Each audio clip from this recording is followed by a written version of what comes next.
Hello, everybody. Hello. Hi, everybody. Welcome in. Happy Saturday. How are we all doing today? Let me see here. Hi, Lumi. How you doing? Also, hi, Tabby. Also, hi, Emoji. How you doing? Can I get the car down? No, you can't get my car. Look, the car's not even fully paid off yet, Lumi. I still gotta pay off the loan. And also the other thing is that they don't even make my car anymore, and I hate that. I hate the fact that they don't even make my truck anymore. So, on one hand, it's nice because it kind of gives my car a little bit of rarity.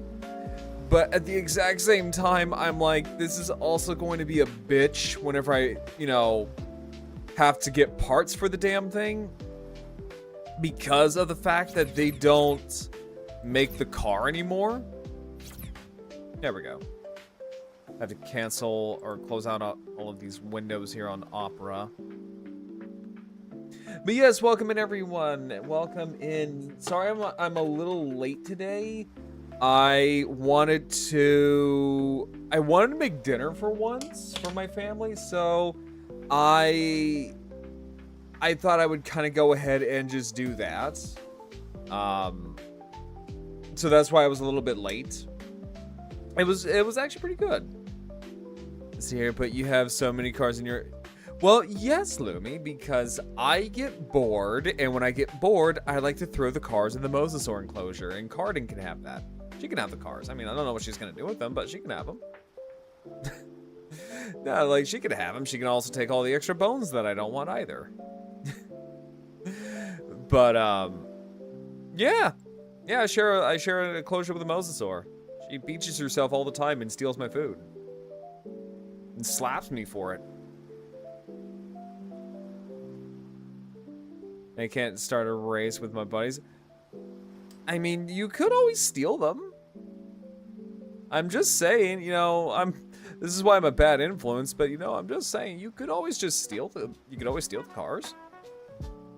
Nothing's gonna stop you.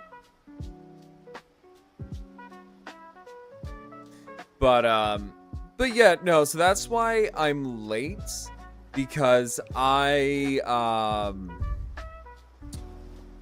mainly just because I wanted to make some dinner for everybody for once, because I never really get to do that.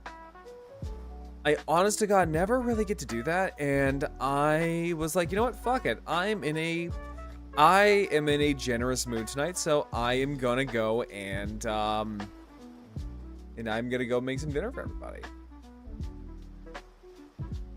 But yeah, so tonight we're gonna play some Cthulhu, the Cosmic Abyss. I'm really liking the game because, well, I mean, if it's Eldritch Horror, I am definitely gonna be enjoying the shit out of it. And so far, it's really cool. I like the idea that they are taking place in the, I guess you could say the far future, which is very odd. Like, well, I mean, like, it is kind of odd because usually when it comes to Lovecraftian horror, they usually put it in, like, say, the 1900s / like 1920s, like in the same time period as Lovecraft himself. So it's really interesting to see something that's so, like, so different in that aspect. Because yeah, so normally it usually takes place around like I want to say maybe like I would say probably around like the Great War, right? So around like the 1915, 1916, give or take. Anywhere between 1915 and 1914 to like 1919. Yeah, somewhere around like the Great War, basically. And then like the Great Depression / like early 1920s.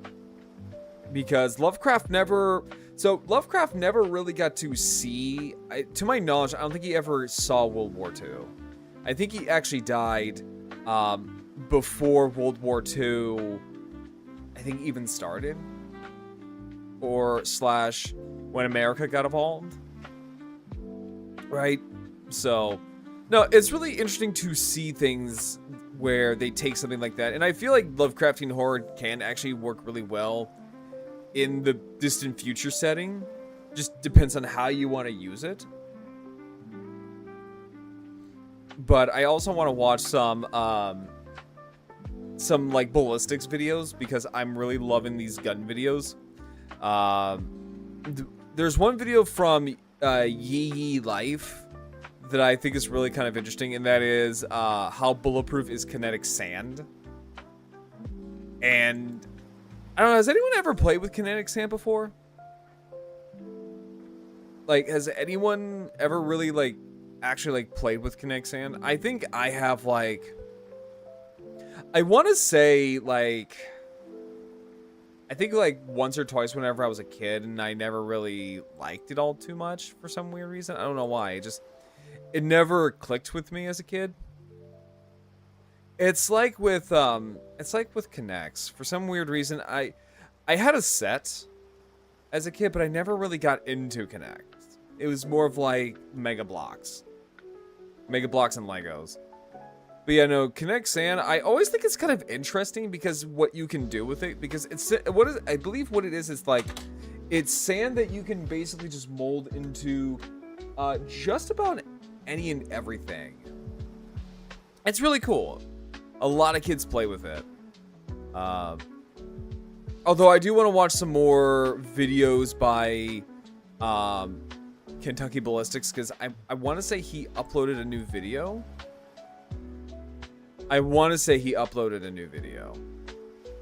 Let me check here real quick. He did. Okay, he actually did.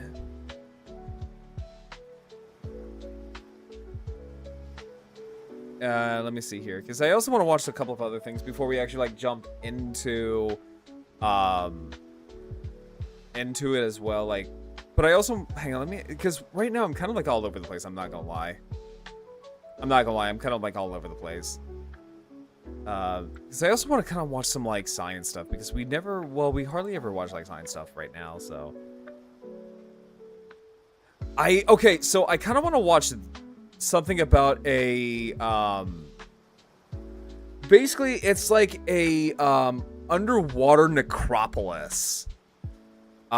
So recently they discovered, I think, like somewhere in a trench under the sea, where it was so they discovered like a massive crap ton of like whale bones. And what I think is really interesting about the whales is that these are whales from like, and I think it was like, they said it was like anywhere from like a few hundred years to like a few million years. It's this massive whale fall site. And so basically what a whale falls, I think it's like a whale fall site. It's kind of like the whale's equivalent to, say, an elephant graveyard. Where a bunch of, where basically a bunch of, like whales, or in this case elephants, just kind of go to die when they get too old. So I kind of want to watch that, actually. But so before I do that, I'm gonna run upstairs real quick to grab some water, and then we'll watch 7 Days of Science real quick. So hang on, guys, I will be right back.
Okay, I'm back, and I grabbed some graham crackers while I was at it. So, hang on.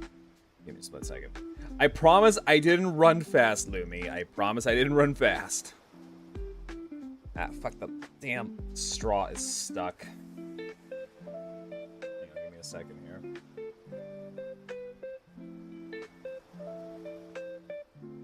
There we go. Okay. Alright, so... Hello and... Okay, so let me go ahead and do this real quick. Wait. Oh, I was gonna say that's a new... Oh, wait, hang on. Oh, you know, I also kind of want to watch this one, too. When reptiles were at their weirdest. I kind of want to watch that as well. You want to slip and slide? Little baby man. little baby man. Hi, Dubs. How you doing? I hydrated. Oh, my fucking arms hurt. Hang on. I think it's this one. Is this one? Yep, there we go. There we go. Was it arms? Yeah, so it was, so I went on the treadmill for about, my lot on the, for my PT test, so like 20 minutes and 21 seconds, and then I did arms. My arms are actually getting huge right now. They're actually getting really big. So, yeah, so no, it was arms. I tried to do chest, but there was so many people at the gym today, and everybody was hogging every form of fucking, chest press or chest fly machine, and I hate that. So I was like, okay, you know what? I'ma just leave. I'ma just bounce. Because, I don't want to sit here and wait, and my social anxiety is, you know, kicking in, so I'm like, I'm out of here.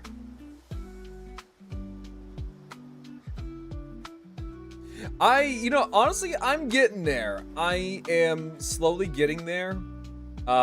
So today, I kind of wanted to see if I can do it, but,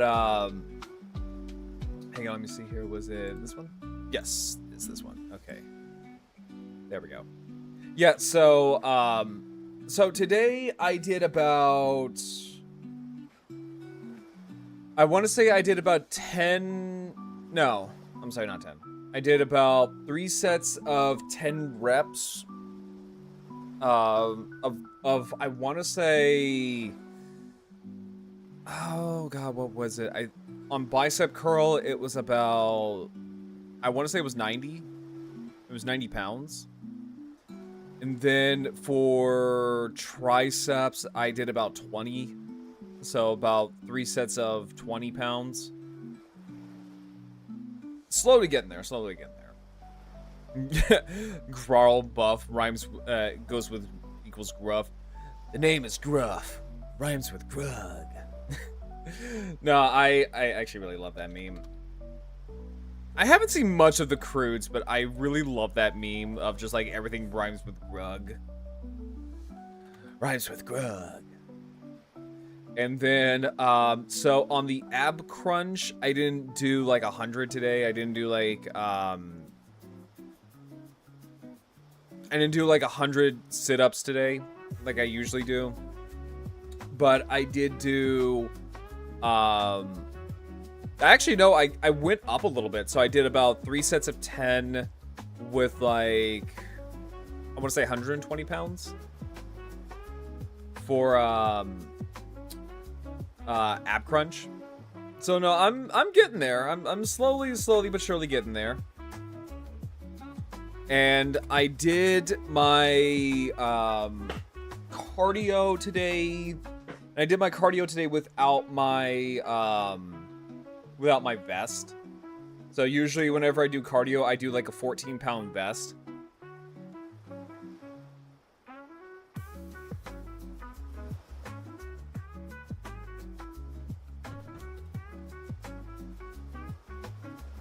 And it's really starting to pay off.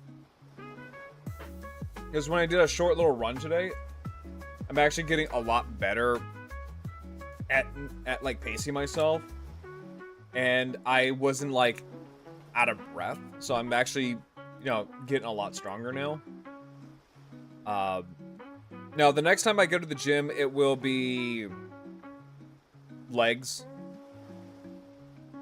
So I do kind of like, I kind of switch them on and off. Like one day I'll do upper torso, one day I'll do lower body. Oh, I also did back. I also did back today. I did back, I did the rowing. Let's see here. For rowing, I want to say that was about, it was 3 sets of 10. So everything I do is about like 3 sets of 10. Or at least I try to. And that one was about, that was about 90. That was about 90 pounds.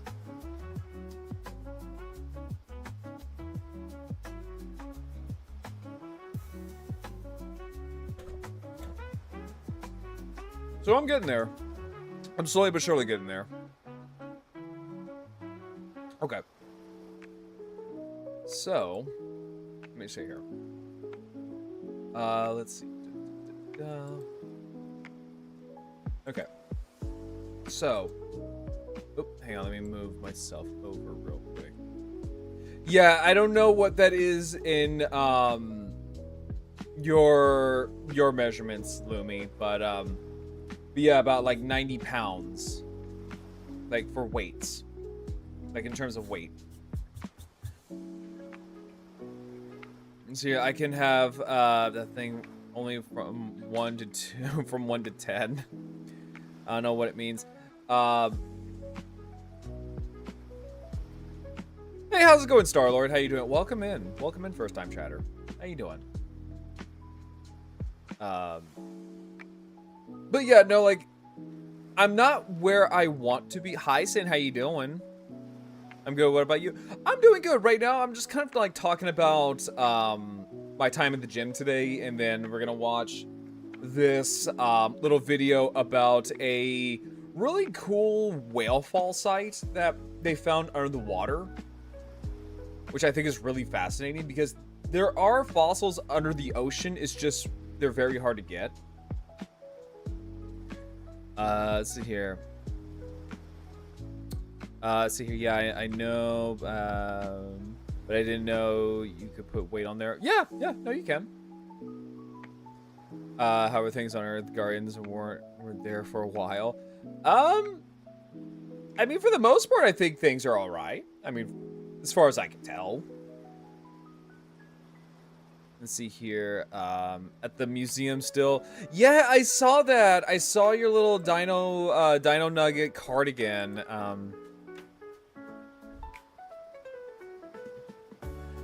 Oh, I just saw the pics you just sent me, Sen. Yeah, so, are the 80s still great? I personally, I wouldn't know. I was born in the 90s. I mean, I'm a 90s dino. I mean, I would assume from what the media has taught me about the 80s, I would assume it's great. You know, Transformers are still really, well, that's debatable, but Transformers are still good. Schwarzenegger's now a governor, or was a governor. Predator is still a thing. Let's see here. But also, hi, Sin. I'm doing good. Like I mentioned earlier, I mean, the music. That's debatable. That's the only thing I can sit there and say. I haven't listened to the radio since, like, the mid-2000s. I haven't listened to the radio since the mid-2000s. So I can't tell. I can't answer that one.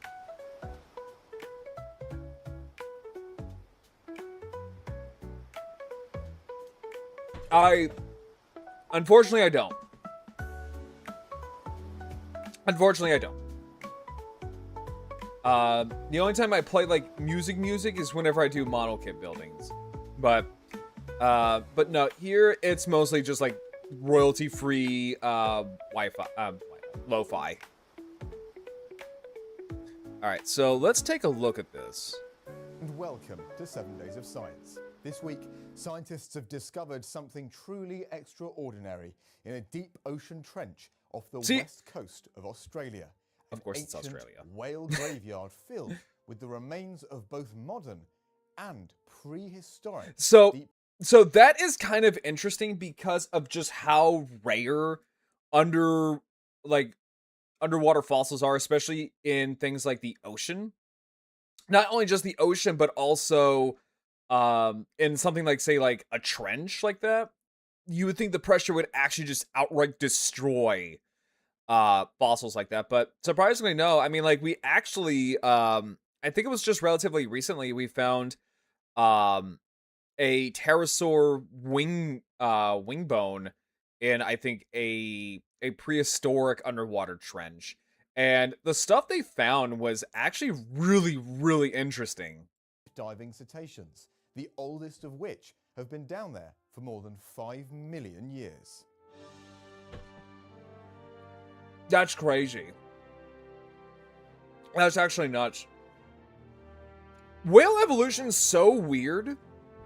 When a whale dies, its body sinks to the sea floor. So this is the whale fall. Sometimes spark the development of a new kind of life, giving birth to what are known as whale fall communities. Yeah, so this is a whale fall. In the deep sea, where food is generally limited, whale carcasses drifting into this realm of darkness provides a key source of nutrients for a whole host of specialized creatures.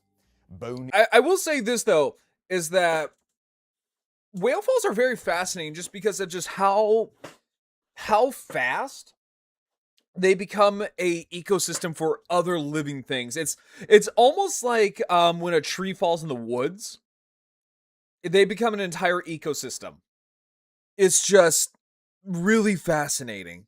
Eating worms, spindly relatives of starfish known as brittle stars, jellyfish, and numerous other kinds of marine animals have been documented colonizing the decaying remains of dead whales, turning their barren skeletons into a rich community of life. Although whale fall communities are relatively abundant and can occur across a range of ocean Now, it kind of makes me wonder, like, what other species did this? I mean, like, obviously, this has probably happened before in the past, but I'm thinking, like, you know, did mosasaurs do this? Did like ichthyosaurs do this? You know what I'm saying? There's still much to learn about them, as they're infrequently documented. They have been recorded in relatively shallow parts of the sea, as well as down to depths of around 4,200 meters. That's about 13,780 feet. But this new discovery in the Indian Ocean near Australia sets an extraordinary new record.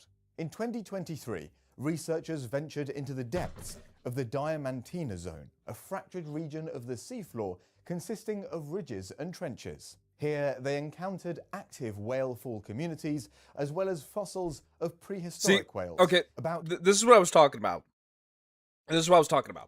So, it's very rare that we actually find fossils like this under the ocean, just because of the sheer amount of pressure and the fact that these would probably be crushed, and the fact that they are in relatively good condition is actually kind of astounding to me. 7,000 meters below the surface, nearly 23,000 feet. Piloting a submersible down on 32 dives to various I just want to know how regions they of the managed zone, to get them the out. researchers located 5 examples of active whale falls, as well as 476 examples of fossil whale bones. That is insane. Many of which belonged to the incredibly elusive and poorly understood beaked whale lineage. Dating Have a of the good whale night, fossils Lumi. Thank you for using stopping strontium by. Isotope ratios revealed that the oldest recovered fossils of the zone had been down there for 5.3 million years, and some of these bones belong to species of prehistoric whales that have never been seen before. The researchers had That is discovered crazy. a vast whale necropolis.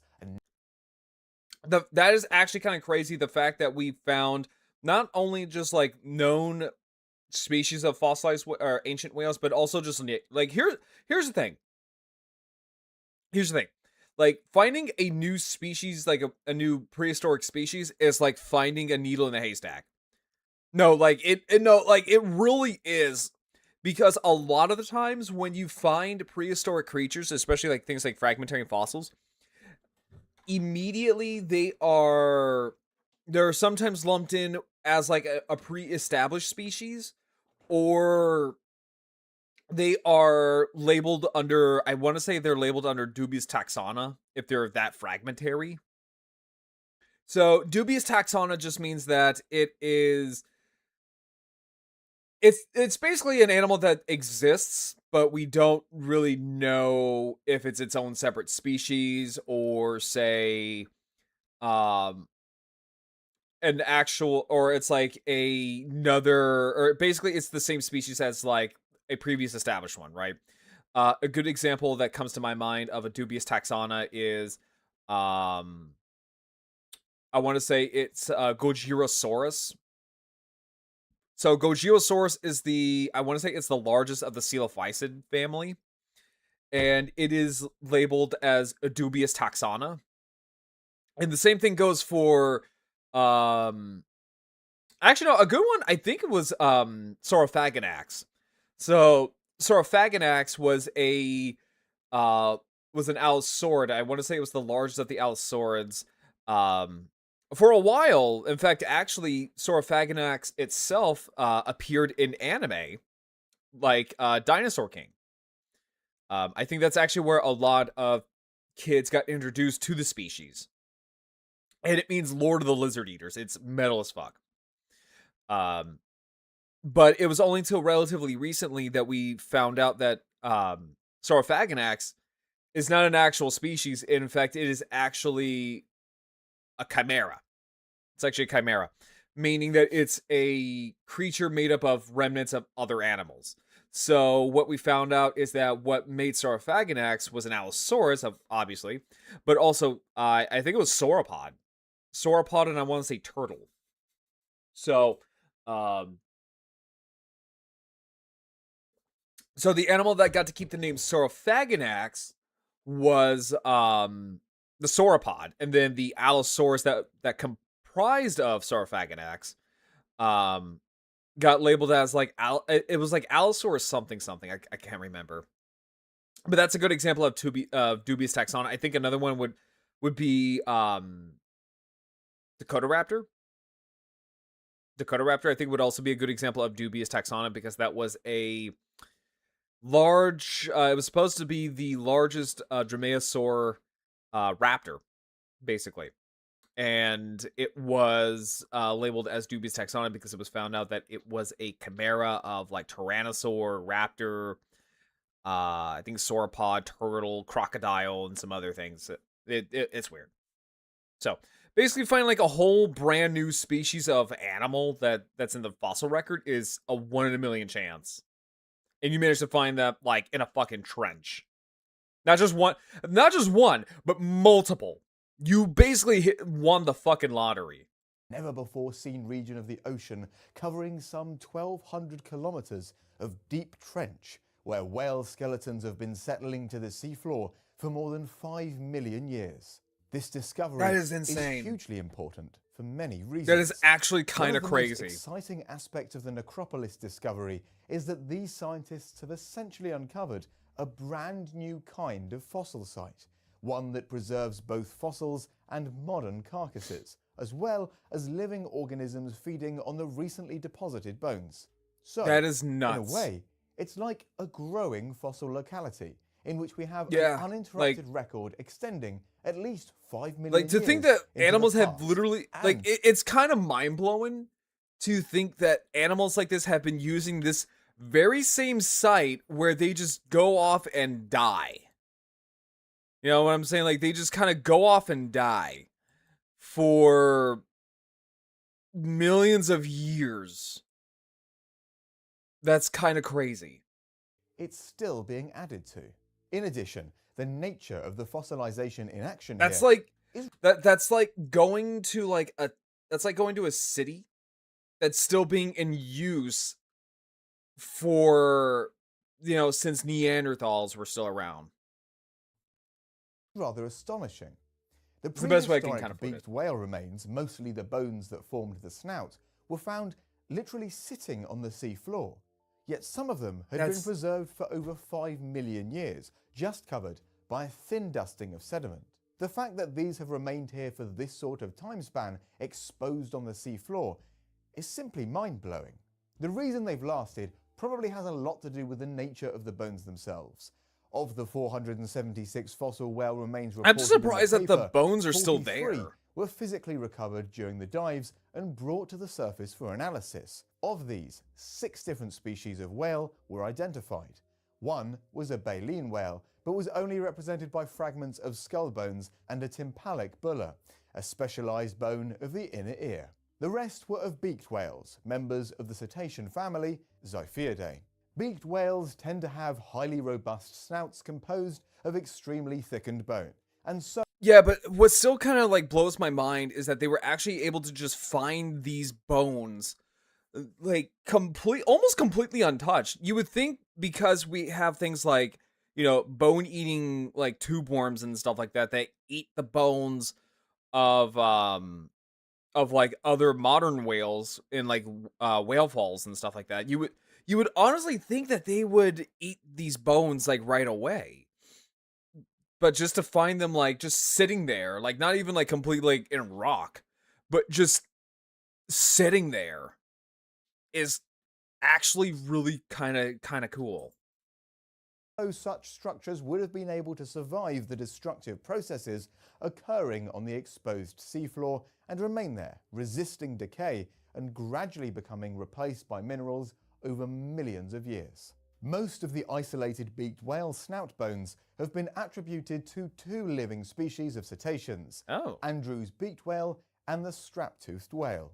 However, 3 exceptionally well-preserved skulls found in the zone were identified as belonging to extinct species, namely Pterocetus and Zephyus, both of which were first discovered based on fossils that had been trawled from the seafloor off South Africa. Incredibly, one of the Pterocetus it's still really cool to think that there's fossils in the ocean. And it makes me wonder, like, okay, so they managed to find fossils of whales and stuff like that under the ocean, right? Just completely, utterly just intact. More or less.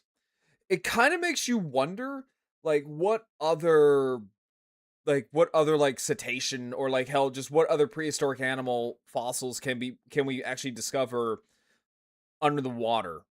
You know what I'm saying? Like, I don't think we'll find things like a Mosasaurus or a Plesiosaur. That's way too old. If anything, we'll find like a very weird fossil preservation for those if we actually find those. Or I don't think we'll find like Megalodon. I don't think we will ever find like, you know, something like this well preserved, but as for like Megalodon. Mainly because their bones are made out of cartilage that could easily just deteriorate over time. And new species of prehistoric whale. The scientists named it Pterocetus diamantine. Although the precise age of this species is unknown, it demonstrates the extraordinary potential of the whale necropolis to expand our knowledge of the evolution of beaked whales. It seems very likely that other new species of whales are still down there in the trenches. Yeah, no, I would love to go down there and just like try to find like what other fossils there are. How did this mass graveyard of whales come into existence? It kind of looks like poop. As fascinating as it is to imagine that all of these whales were deliberately heading to this necropolis to die, as if they somehow knew it was a place to rest for them, the formation of the assembly. Well, yeah, because it's like how, like that's kind of Still though, that's kind of crazy to think that they've been using this same site for millions of years, not even thousands, just like millions of years. Like their ancestors' have been using this site. Has a lot to do with the topography. Like, how do they keep coming back to this? As well as the diving habits of the cetaceans. The vast majority of the whales located so far belong to beaked whales, which have remarkable adaptations for deep diving, routinely foraging at depths greater than 1,000 meters and for over an hour at a time. The deepest recorded beaked whale dive is 2,992 meters. The deepest any marine mammal has been recorded going. These cetaceans dive down to forage on squid and fish, and so Our the dolphins deep speak whales. Diamantina zone likely provides an ideal hunting area for these specialized divers, with its steep slopes They're and trenches. not. However, since the deepest reaches of the zone extend to more than 7,000 meters, and beaked whales Okay, are so thought dolphins to have are a not maximum a safe type of dive beaked depth whale. of about 3,000 meters, one possibility is that some of the remains found in the necropolis are from Because they look just individuals like who dolphins. swam down a bit too far while hunting. Although their extraordinary biology enables them to survive extreme... Do you think they probably... Wait, hang on. I want to know. Can whales get the bends? Hang on. Can whales... Wait, let me see here. Can whales get the bends? Whales do not generally get the bends, decompression sickness, because they do not breathe compressed air and have evolved specialized adaptations like collapsing lungs under deep sea to stop nitrogen from absorbing into their bloodstream. However, deep diving whales can still suffer from... Okay, so deep diving whales can still suffer from the bends if startled or disrupted into surfacing unusually fast. While marine mammals are typically avoid decompression sickness, they could still be affected under certain circumstances. The mechanics of how they interact with this condition include compressed air, lung collapse, air trapping, oxygen storage, abnormal surfacing, acoustic disturbance, strandings. Interesting. depths. They're not completely immune to decompression My sickness, knowledge of and there's whales also the and risk of prehistoric becoming whales are exhausted very, while very too limited. far down to ever reach the surface again. Combined with the zone's V-shaped topography, which would funnel their bodies into the trenches, this helps explain why so many beaked whales are found here. Plus, many individuals would simply be dying of natural causes, perhaps higher up in the water column, and then sinking down into the zone. The presence of a fossil of a sei whale, as well as an active whale fall community centered on a minke whale skeleton, is also interesting. These baleen whales typically do it's not like dive to it's great like an depths, but elephant both species graveyard. migrate seasonally into the Southeast Indian Ocean. Again, these skeletons must have arrived here after the animals died of natural causes and sank to the depths. The potential for future discoveries at this site is simply astounding. Not only will the fossil record Hi, of Nix. whales Thank at you the for site redeeming your likely park yield entrance. How you additional doing? species, but the paper reporting on the necropolis also states that most of the recovered invertebrate species from the active whale fall communities Yeah, unfortunately, may headpets be don't new work to with the science. chibi The dino. Diamantina zone is home to the deepest known whale falls on the planet. The deepest of the active communities the researchers I do discovered appreciate it. was found at a depth of 6,789 meters. That's about 22,274 feet poop. down. I'm not gonna lie, that the looks like previous record that holder does for look the like deepest poop. whale fall sits at 4,200 meters below the surface. This is an astonishing new record. Yeah, The no, that's extreme kind of depth crazy. may also explain why so many of the animals seen feeding on the skeletons are unknown species. These creatures That is isolated okay. from their This whole little trench right here is like a fucking pinata of like new species. Let's see here, doing alright. How's you? I'm doing good. Right now we're watching this really cool little video about a really interesting whale fall gravesite that has been used by whales and is still actively being used by whales, where they go to die for over 5 million years, and they've actually found ancient prehistoric beaked whales like down here.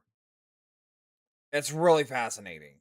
relatives at such ridiculous depths in the sea have evolved over time and formed specialized deep ocean whale fall communities, utterly unlike others found so far. This supports the idea that deep whale falls act as evolutionary hotspots, triggering the radiation of multiple new species as they benefit. Because, like, you gotta think, just finding a new species or like an unknown species is like, again, winning the fucking lottery. The fact that they not only found, not only did they find new species of prehistoric whales, but also new slash like unknown species of like bottom feeders eating these carcasses. Dude, like if I were the scientists, I would fucking shit my pants. I'm not even joking. I will grab the nearest bottle of champagne and pop it and just spray everybody with it. I would be over the fucking moon because you literally just this is like winning the lottery like literally like back to back. Like honestly, it's like literally like winning the lottery like back to back. It's like playing a gacha game and you got like not only your waifu, but you also got like her summer skin and then like the waifu that was supposed to be released for the next pass early. Hey Hollow, how you doing? Yeah, Whale Falls.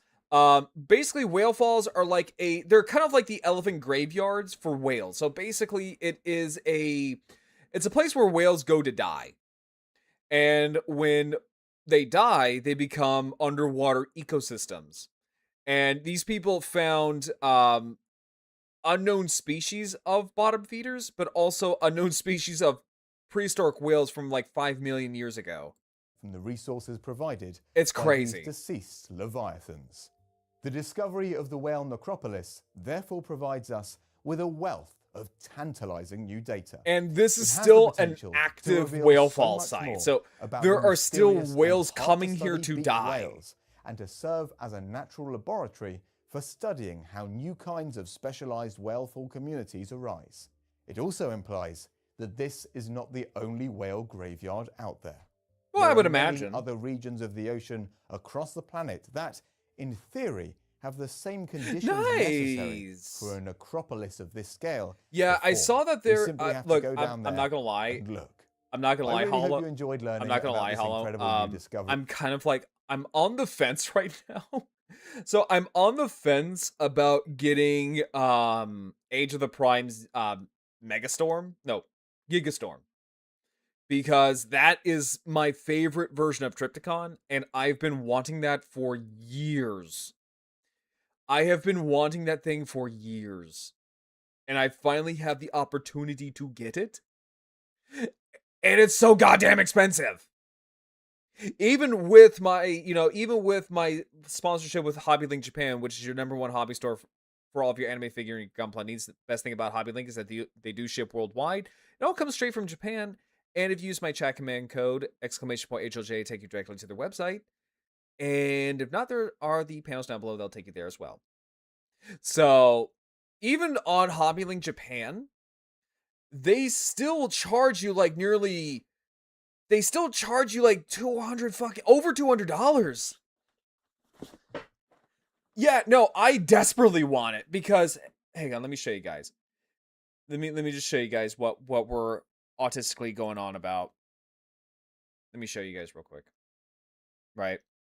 Let me show you guys real quick. So we'll go here, we'll go to HobbyLink or not HobbyLink, Big Bad. Yeah, it's about 300 buckaroos. It is. It really is. But I don't fucking care. I don't care, Chief. I want it. I want it. Because that's something I've wanted since Triptychon got announced. And I thought I would never get this. I never thought I would get this, but here we are. This is Gigastorm. This is Gigastorm, and I want this thing so fucking bad. Like, I want this thing so badly. And the improvements of Triptychon. Wait, what did they do for the improvements? I was not aware that they made improvements. Yeah, I was not aware of the improvements. But just look at him. He is gorgeous. He is a beautiful, beautiful motherfucker. Like, just look at this dude. There we go. And you can honestly just get the Toy Hacks stickers for Gigastorm right out the gate. Yeah, oh yeah, that's right, you can. Yeah, that's right, you actually can. So, the knees are better. Oh, thank God. Oh, thank God. Because, like, don't get me wrong, I love my Trypticon. I have the Titans Return Trypticon. Love it. The knees suck. The knees suck balls. But just, oh my God, I love this guy. I want him so badly. It's just the fact that he's $300 fucking dollars. He's 300 fucking buckaroos. And they're asking for a down payment of a non-refundable down payment of 30 fucking bucks. And it's been gnawing at my brain. No, it's been gnawing on my brain for a while. I want him so badly. Because as soon as they announced Galvatron, because I'm getting Galvatron. Oh, I'm getting Beast Wars the second Galvatron. I'm just waiting. I'm currently waiting for Hobby Link or Big Bad to open up that pre-order. Because I want it so badly. Because on Hobby Link,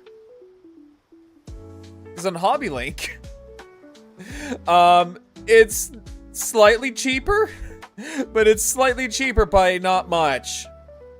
It's really not. So this is Gigastorm on HobbyLinkJapan. He's about $267. Now, if you get this on HobbyLinkJapan, you're committed. You are fucking committed. Because they close the pre-order window here on July the 2nd. So, if you miss that deadline to cancel this thing, you are locked in whether you want to or not. Whether you want to or not. And the shipping for this guy is going to be a bitch. No matter where you go, Big Bad or Hobby Link, the shipping is going to be a bitch. One will smack you in the balls, the other will smack you in the face and then kick you in the balls. Because, yeah, this is before shipping, because you gotta understand, you're also getting this from Japan. Meaning that you have to now pay higher shipping, like a higher shipping fee, and import taxes.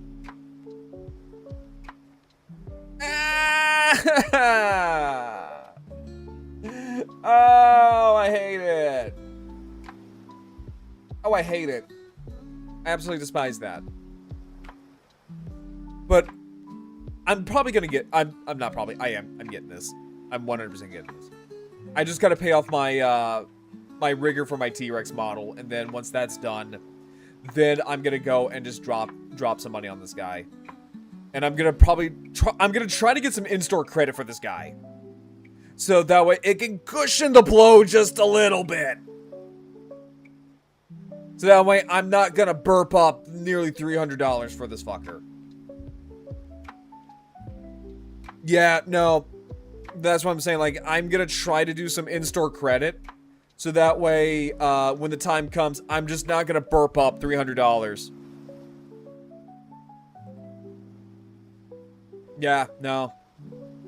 But the good thing, though, about Big Bad is that if you want this guy, good. And you can cancel him at any time you want. You're just out 30 bucks. With that being said, I do kind of like the Nemesis Convoy. I do, too. I also, well, one thing about this guy, I love that he comes with a little Mega Storm. I love this. I'm getting this. I'm getting this. I'm getting this. I'm getting this. I'm getting this. I'm getting this. I'm getting this. Yeah, no, I really want the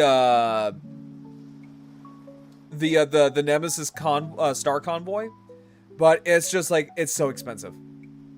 It's so fucking expensive. Yeah, he's a tiny little lad. Well, and the one thing, okay, I don't know if it's just me. I don't know if it's just me with Megastorm here. His head kind of looked, to me at least, it looks like animated Megatron. I don't know, call me crazy. I think it's just how the shading is. I think it's just the shading on his head that kind of gives off animated Megatron vibes, especially like the face, like the mouth and the eyes. I am too. I am too, because finally we actually get some fucking mini cons. Like, I will gladly pay the $50, $60 because I get a cool little repaint of a deluxe figure that I already have. And I get mini cons for all of my Armada figures. The only Armada figure I am missing right now from my roster is Hotshot. That's the only one that I'm missing right now is Hotshot. Because I have Jetfire on pre-order. I have Jetfire on pre-order. Because that's, you know, that is a must. I need to have Jetfire.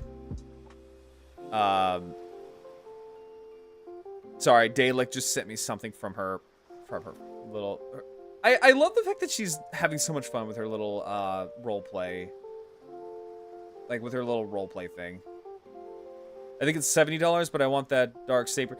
I do too. I mean, like, to me, I feel like that's a little bit more of a bang for your buck than, say, what Hasbro was doing with the Nemesis Armada Prime, which was just, you get a bare figure and the Star Saber. Fucking blow me. You're telling me you're gonna pay me a leader class for a leader figure, I should say half of a leader, and you're gonna charge me for the full price of a, no, I'm sorry, he is a commander. I'm sorry, he's a commander.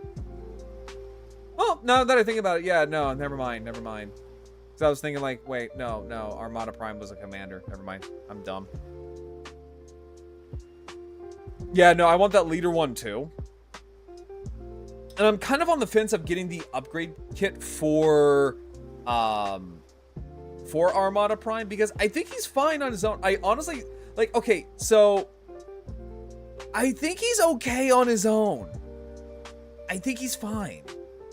Like, yeah, it's cool that to give him like some posable hands and shit like that, but I honestly think he's fine.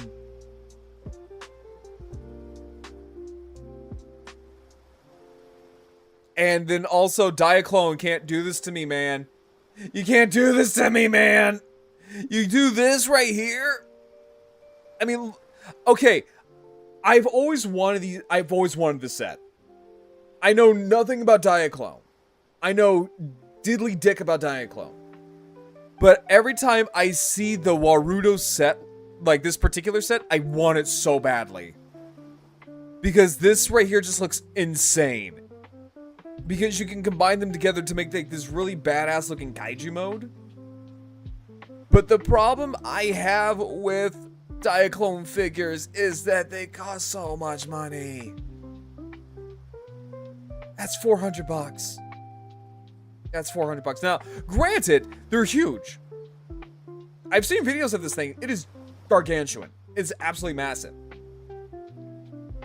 But I'm sorry, I think I will put this towards Gigastorm.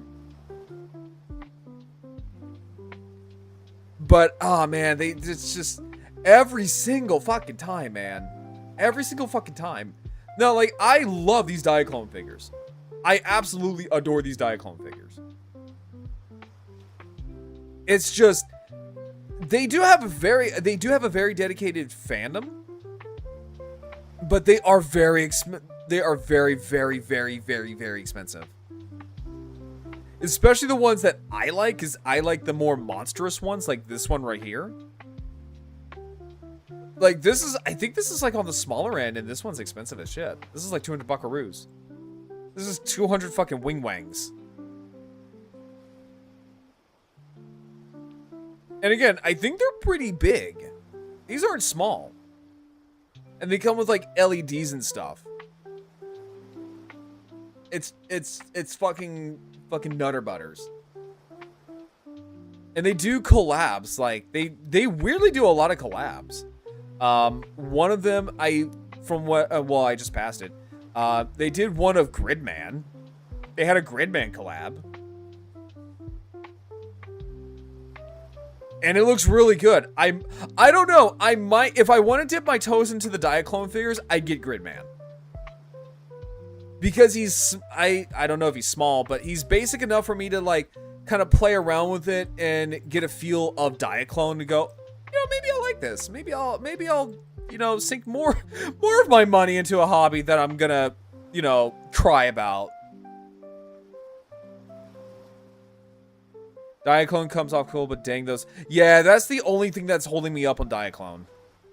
That's the only thing that's holding me up on it. It's just like the pack of the pack of pilot here, like these pilots. They're nearly $50, but they're nearly $50. They are nearly $50 fucking dollars.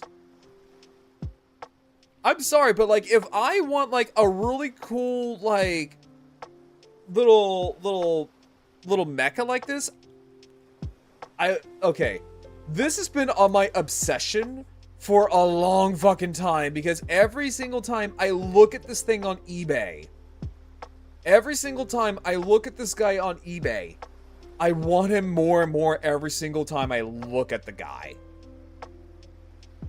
It's motherfucking Rex Kaiser. It's motherfucking Rex Kaiser. I've seen so many people sing the praises of this thing. I have seen so many people sing this thing's praises. And they had to give him an edgelord design, and this just looks absolutely goddamn disgusting. This looks disgusting in the best way possible. And I love this thing. And I want it. I also want that, like, genuinely, I want this thing so fucking badly. The mini force line just looks ridiculous. They look absolutely fucking ridiculous, and they basically cost the same price as like the Diaclone figures. So I'm sorry if I'm just gonna like dip my toes into something that I'm not familiar with. I'm going with this fucking goddamn thing. Look at this. Look at this goddamn insanity. Came out with a video showing. Yeah, I saw that. Well, I kind of want to look at that actually. We'll look at that here in a little bit because like. I don't know, man. I'm really wanting to invest in this.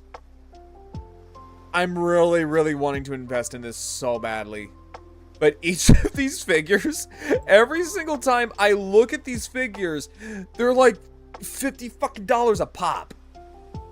Each one of these little bastards is like anywhere between like $40 to $60 a pop. And Rex Kaiser alone is like $100. I don't know, man. But just... Okay. Okay, I might get it. I really do want to get this thing. I really do. Just look at this thing! This is what I like in mech. This is what I like in mecha. Especially for things like Super Sentai. This shit right here doesn't tickle the autistic funny bone. No, it grabs the whole fucking shaft and just jorks it. It sends me into an autistic fit every time I see this thing, and I love it. And this thing is posable. This weird little hodgepodge of insanity is posable as fuck. And if not that, then I just want Rex Kaiser, because it's such a good design. It's such a good design. I need to pull myself away from this thing before I actually go and buy it. I need to pull myself away from this thing before I actually go out and buy it. In the age of ancient reptiles, the oceans were dominated. Yeah, we'll get to that here in a little bit. Well, don't worry. We'll get to you here in a little bit. And then we'll play Cthulhu. Alright, so hang on, let me go to Nanmu. Let me go to Nanmu. Because what they did for their Jurassic Park Raptors is really fucking cool. The clusterfuck combiner. Hey Paleo, how are you doing? Yeah, the clusterfuck combiner. It's so good, and I want it so badly. I love it. I was kind of somewhat sold on the bike lawns, which were this like weird BMX themed like South Korean combiners, because they had like a prehistoric set where they had like Cenozoic animals. But then Rex Kaiser comes out, and yeah, no, it doesn't just tickle my autistic funny bone. No, it straight up just jorks it. Until I get the autistic goo all over the place. I would just say, I would just like to say, like, one thing at a time. We'll figure out a time. Oh, yeah, no, absolutely. No, there's... The problem with this year... The problem with this year... is that there's so many good things. Like, they really... I don't know what it is with this year when it comes to figures. They really just decided everyone's just going to all guns blazing this year. Because there's so many good things that are coming out. There are so many good things coming out. Rex Kaiser, Armada Jetfire, fucking Gigastorm. Like, so many good things that are coming out this year. Like, everybody was just like, yeah, no, all guns blazing.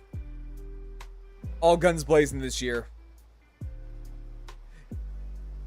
But yeah, no, Rex Kaiser is going to be like my little project.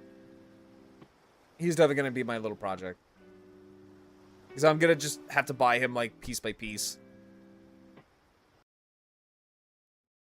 Okay. So these look really good. Now, see, this right here is how you do glass eyes. Yeah, and then the fall... Well, I've already got those on pre-order on Big Bad Toy Store. They're coming out in January.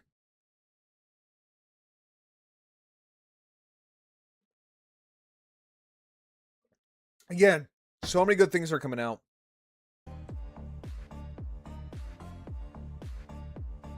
And then you got these guys. Which okay, so I have one of the Nanmu Raptors. I got the JP3 Raptor. Which, okay, the JP3 Raptor was fine. Hi, Topaz, welcome in. So the JP3 Raptor was fine. I liked it.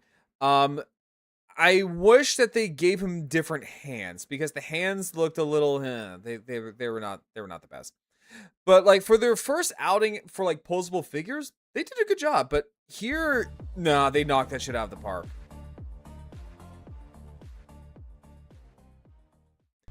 Nah, Nanmu really knocked this shit out of the park. So here we have like a comparison between the two. So we have the original JP3 female Raptor, and then their newest one. And what's different here is that it looks like the paint job is a little bit well, no, the paint job looks different. It looks a little bit better on this one. But what really sets this apart is that glass eye. They really wanted to emphasize on this. Oh wait, hang on. It says here the base bodies of the 2.5 versions also feature adjusted neck. Oh, okay, good. Yeah, because the neck articulation wasn't that great. It was okay. And torso articulation offering slightly better performance compared to the 2.5 version, although they share the same underlying data. I mean that's fine. I mean, I'm not gonna split hairs over that one, because let's just face it, all of the Jurassic Park Raptors are just the same, just different colors. At the same time, the calf joints have been upgraded, offering an enhanced range of motion. Oh, okay. That's not bad. Damn, that's pretty good. In addition to the aforementioned minor So, to the minor updates, we've optimized several details like the paint applications of the claws. More hidden details left for you to explore. Ooh, okay. So, the one thing they really wanted to emphasize on these figures is that glass eye. So, this right here. So, this right here, they were really, really Like, they were really, like, banking on the glass eye because they wanted to give it the illusion, like, it's following you. Which I think is really cool. Yeah, see, this right here. This is what I was talking about. It kind of makes it look like, it's watching you. Or it's, like, following you.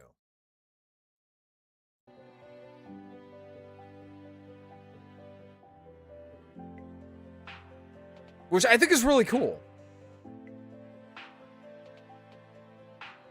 Which, so, if I get these, I'm probably going to go with the Tiger Raptor.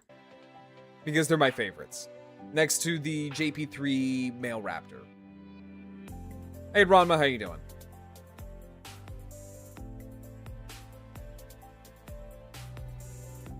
Thank you for your park entrance. Thank you.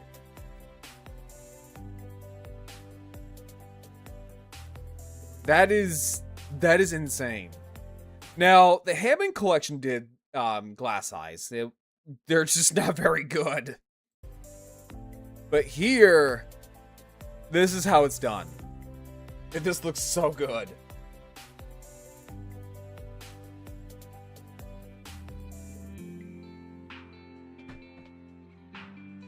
Just look at that. Jesus. Like, you can really see it in the female. I plan to at least get the OG Raptor and the Rebirth one. Okay, I want the Rebirth one as well. It's pretty. It's very pretty. Although, I will say the Rebirth one is just basically a tropical colored variant of the JP3 Raptor, which is fine. I like the JP3 Raptor. I just wish that they had... I just wish they had a more significant role in the movie. But yeah, oh my god, Jesus! That is striking. That is very striking. I love that. In fact, actually, I could go over to my little bin here because I keep all of my Jurassic figures in a little tote. Because, let me see here real quick, because I can pull this out. Let's see here, where did you go? Where did you go? Damn it, I want to actually, because I actually have something where I can compare this to. Hang on, give me a second here, guys. I gotta find it now. Let's see here. There we go. I know it's, here you are, you little bastard. Okay, here you are. Okay, so if I'm looking at the Raptor here, so if I'm looking at this correctly, and I'm looking at this with my own copy, I don't know if it's the lighting, but it looks like the colors on this new version are they look like they're a lot more vibrant. Yeah, they look like they're a lot more vibrant. Especially the blues on the eyes and the red on the crest. And again, I'm literally using like my own version, like my own copy of it.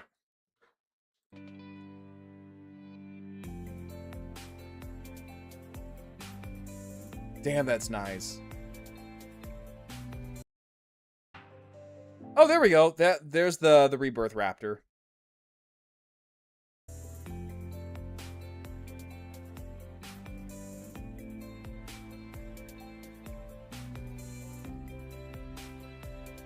More saturated? Yeah, I guess so. I guess you could say that, yeah. Because I'm looking at mine. I'm looking at mine, and mine are it looks a lot more dull. And the eyes just kind of look a little flat, especially when you compare them to this newer one. So the standing part, I don't know if it's just me, but I can get mine to stand kind of okay.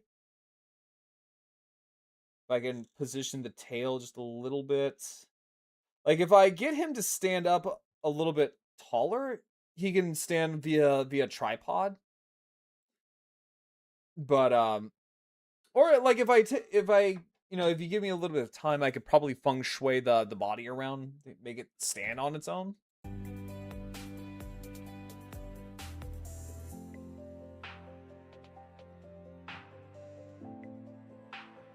But man, I just want to know how are they able to do that with the glass eye?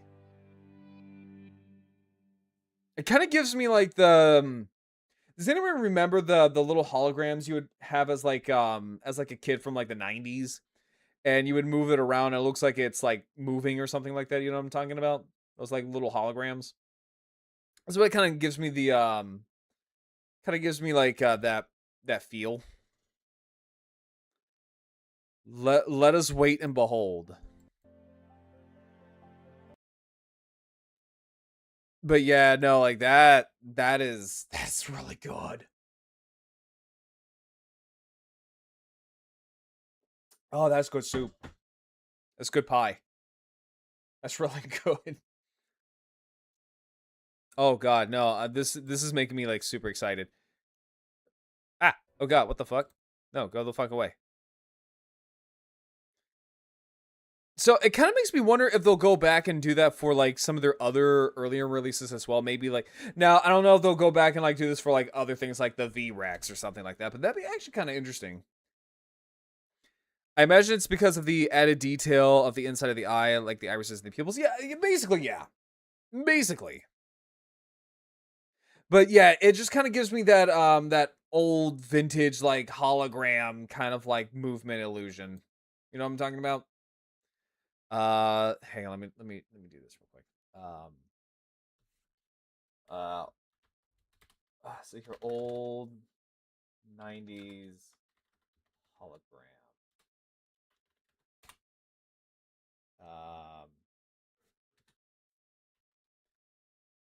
Pictures.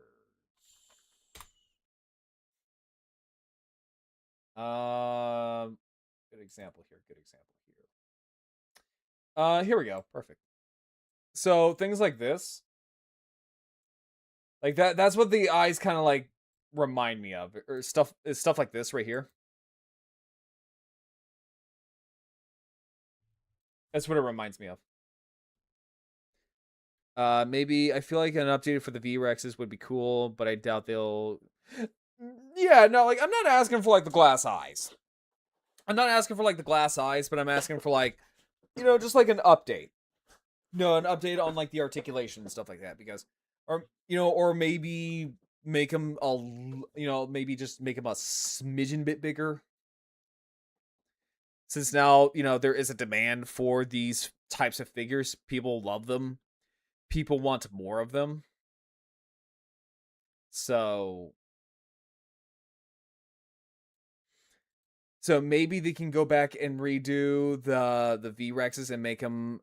I don't know. I don't know if they will. I don't know if they will. But I would like it if they made them just just a like a teensy weensy bit bigger.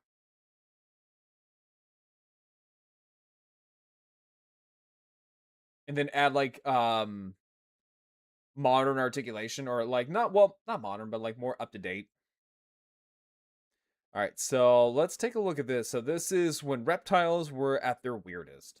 By iconic marine reptile predators like the serpentine mosasaurs and long-necked plesiosaurs that have easily weaved their way into popular culture. These creatures were at their most successful and diverse in the Jurassic. Did you guys know that? So weirdly enough, did you guys know that apparently we've kind of guessed that now plesiosaurs are more closely related to turtles? Yeah, I already missed out on the buck. Now I'm fighting the aftermarket. Oh god. Honestly, Hollow, I'm kind of the same way when it comes to the Hammond collection.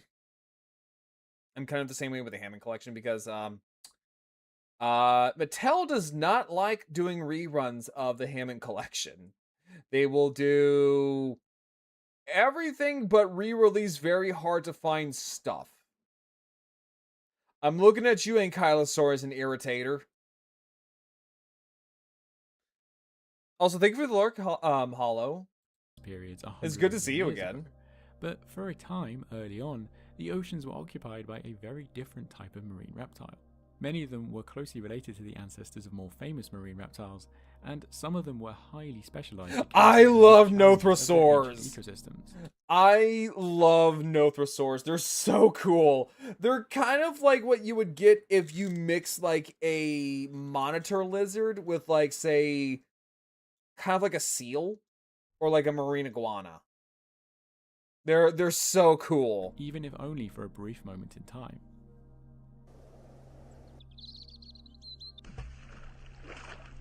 They're so interesting.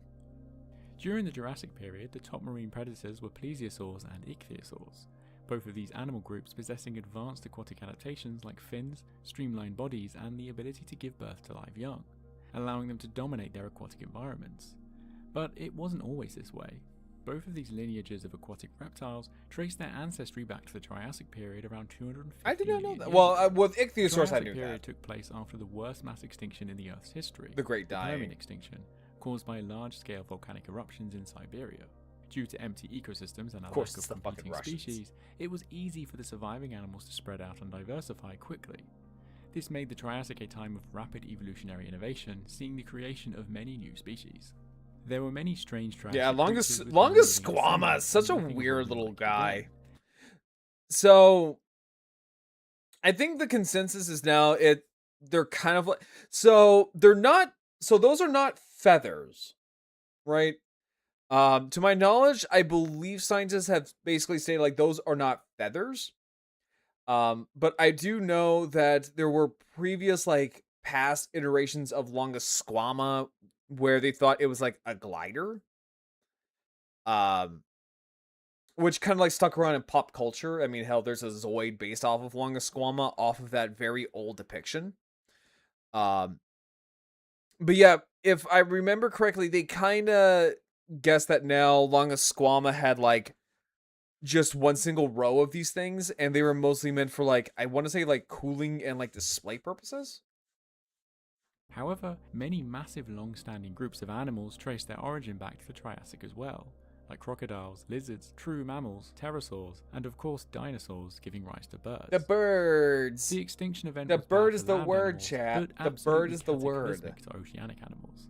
The Siberian eruptions released vast amounts of carbon dioxide into the atmosphere, acidifying the oceans, eventually leading to the extinction of up to 96% of all marine animals. It kind of sucks Due to that this, fossil it kind of sucks just how iconic trilobites are, but they basically got their asses completely wrecked as time progressed. And then I think by what I want to say the Triassic / like early Jurassic, if not the Triassic period as a whole, was like the final like nail in the coffin. They're basically like their swan song. Specialized marine ecosystems exhibit a lot of the same trends seen with Triassic land habitats, but often to even greater extremes.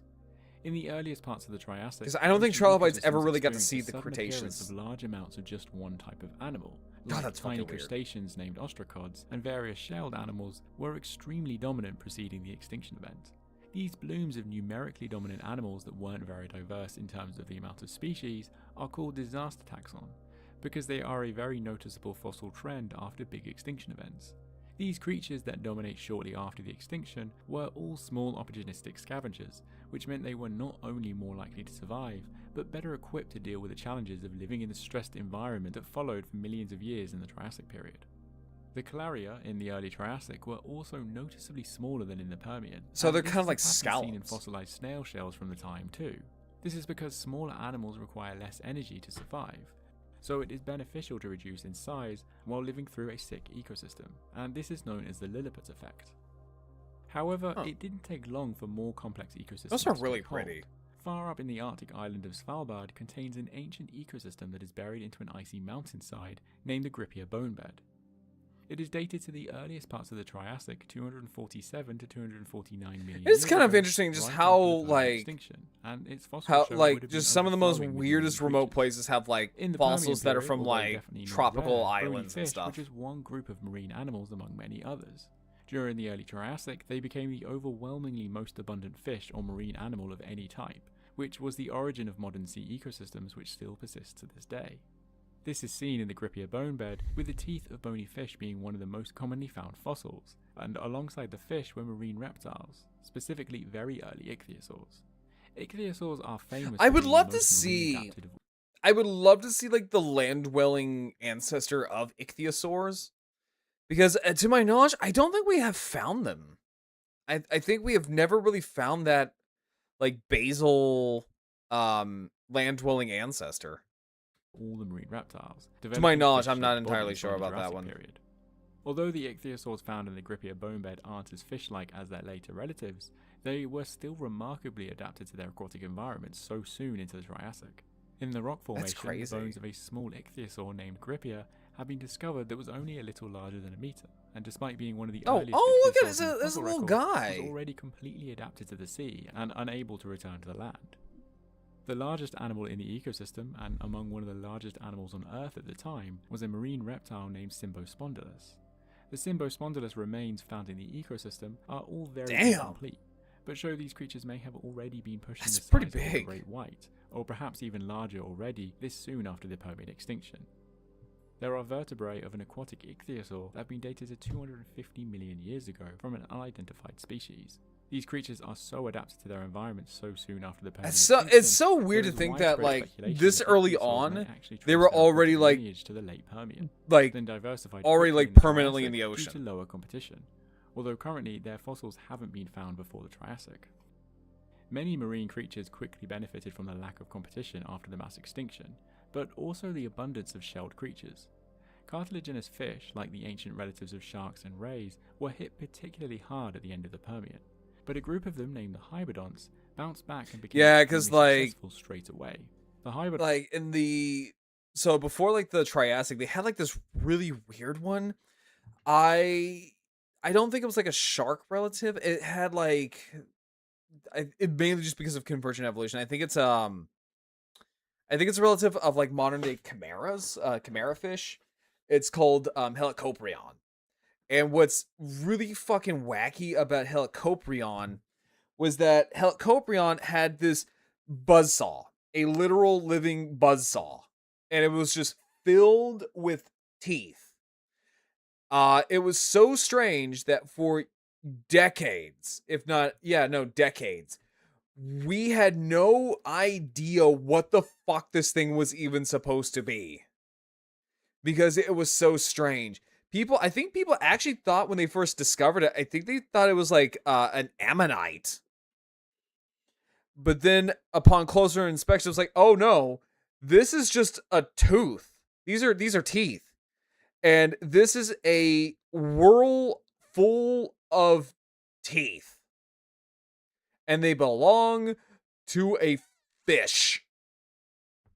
hybodonts are the closest evolutionary relatives to modern sharks and rays, being a sister group, and many of the early hybodonts, like Paleobates, had flat crushing teeth for preying on mollusks and crustaceans, which was likely part of the reason for their success. As early as the mid-1800s, a specific type of fossilized teeth were found alongside early Triassic creatures that were flat and specialized as well, looking like they were from another predator that was adapted to forage and crush shellfish. The teeth were originally thought to be from fish, but later it was realized they were actually from marine reptiles, specifically belonging to a seal-sized rotund reptile that was named Placidus.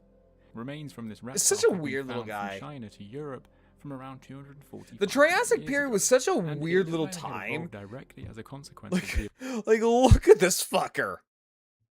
Like, look at this dopey, doofy ass looking dude.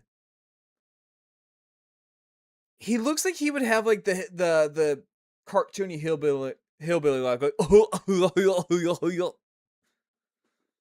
that's what that's kind of what he looks like. He looks like he would have that.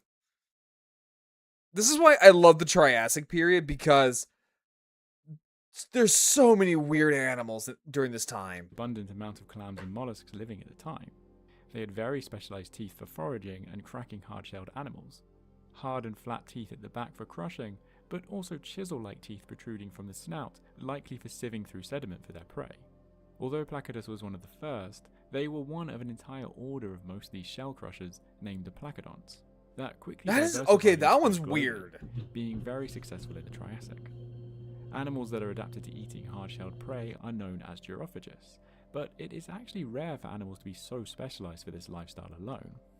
Modern reptiles that have shelled animal-heavy diets like snapping turtles and certain smaller species of caiman that eat hard animals like crayfish and snails are actually quite generalist and eat a large variety of other food as well. Placidus and some of the other placodonts may have been some of the most specialized gyrophagous reptiles known to have ever existed. Yeah, don't mind the Numerous features of their skeletons show that placodonts were probably fairly slow swimmers, with high bone density, which would have made them negatively buoyant to help them stay near the sea floor, to help them with foraging. Likely due to this, their adaptation for predator deterrence seemed to have favored. I'm not gonna lie, I would. If I saw these things, I would be so confused. Although I would love to, like, go by and pick up one of these guys. Even early placodonts like Placidus had robust ribs and a row of bony knobs along its spine.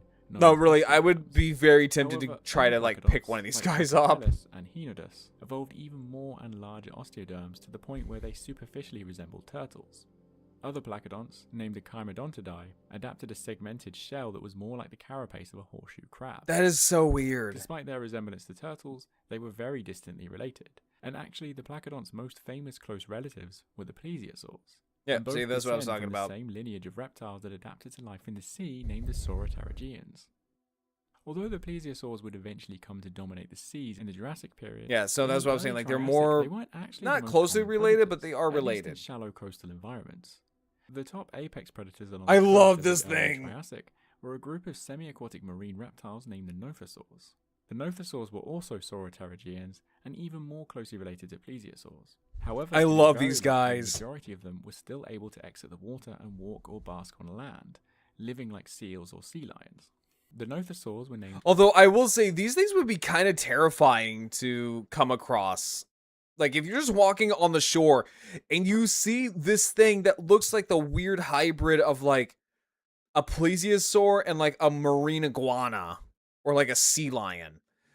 Yeah, no, I'm running the opposite way. After Nothosaurus, that was about the size of an alligator and had Because needle-like that thing looks like it could fuck you up.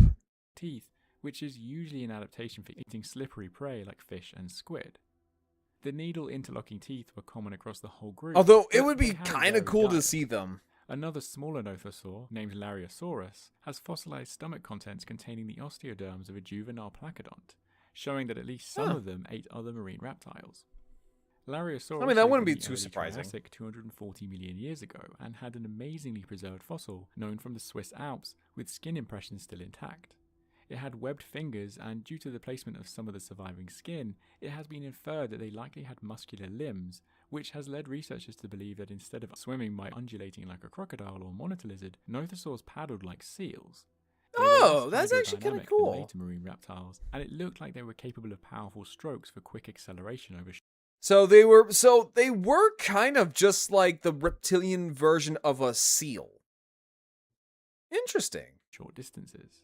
It is likely they were ambush predators, which is consistent with their shallow water habitats. Alongside many bizarre creatures that lived here, there was a very Tanistrophius are so weird. Its neck made up about half of its body length. These little guys are Tanistrophius was so very successful and weird. spread out and occupied I love these things, and I loved them when they were in oh god, what was it called? I want to say it wasn't Chased by Monsters. It was part of like that one weird like Walking With series.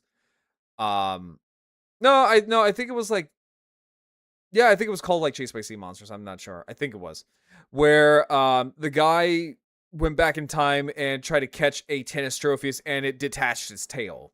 Now, I don't know if they can actually do that, but that is something that always like cemented in my brain as a kid whenever I saw Tanistrophius. most of the ancient world, including having multiple remains found in the same rocks where the Lariosaurus specimen were discovered, along the Italian-Swiss border.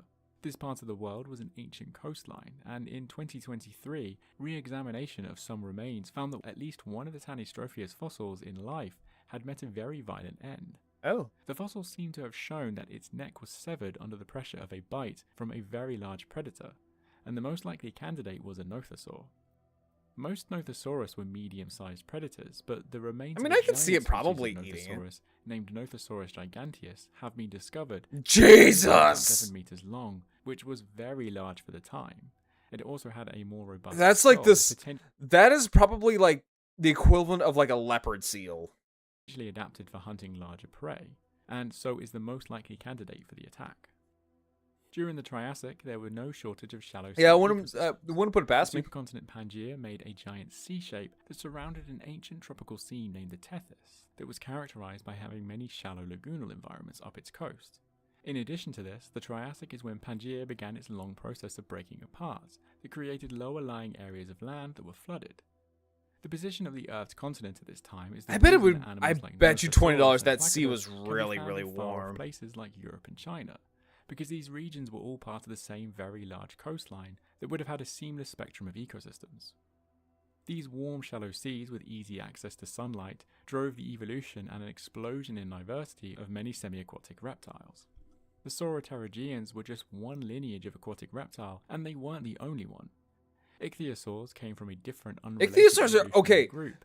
and What's really interesting about ichthyosaurs is that we have found ichthyosaurs with blubber, meaning that they had fat, which is really weird because I think up until that point we didn't think they had that. I think we thought blubber was strictly a mammalian thing, if I remember correctly. So to see a ichthyosaur be fossilized with blubber means that they were deep diving like hunters. the Triassic, a group of reptiles related to the ichthyosaurs evolved some of the most bizarre forms ever seen in reptiles, let alone marine reptiles. The group was named the Hooposuchians, named after a small reptile called Hooposuchus. That's so weird. China.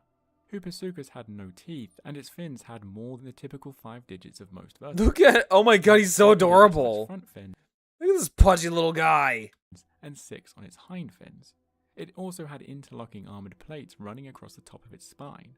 All the Hooposuchians were armoured, but the largest, Parahooposuchus, had taken its body armour even further and evolved an armoured tube across its midsection like a corset. Its ribs That's so superficially weird. evolved like a turtle's, adapting to become flat and almost touch. All the Hooposuchians were completely Oh toothless, god. and for a long time it was thought that Hooposuchus may have been a filter feeder. Its jaw was loosely connected, suggesting it had a wide gape, and its skull shape was similar to a baleen whale, with holes that some researchers thought could have been to support baleen-like structures. I'm not gonna lie, when I see this, I thought it was dead or something, because I thought that was the top jaw. But now I see it though. However, some recent research has called this into question. Comparing the anatomy of Hooposuchus with whales showed that its skull was likely too small to house any sort of baleen.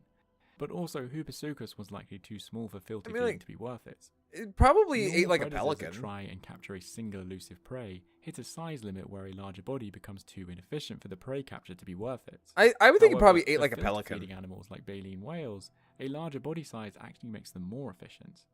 For a lifestyle of continuously opening their mouth and consuming vast quantities of water, a certain amount of food must be gulped to make the energy they are consuming higher than the energy they are expending opening their mouths.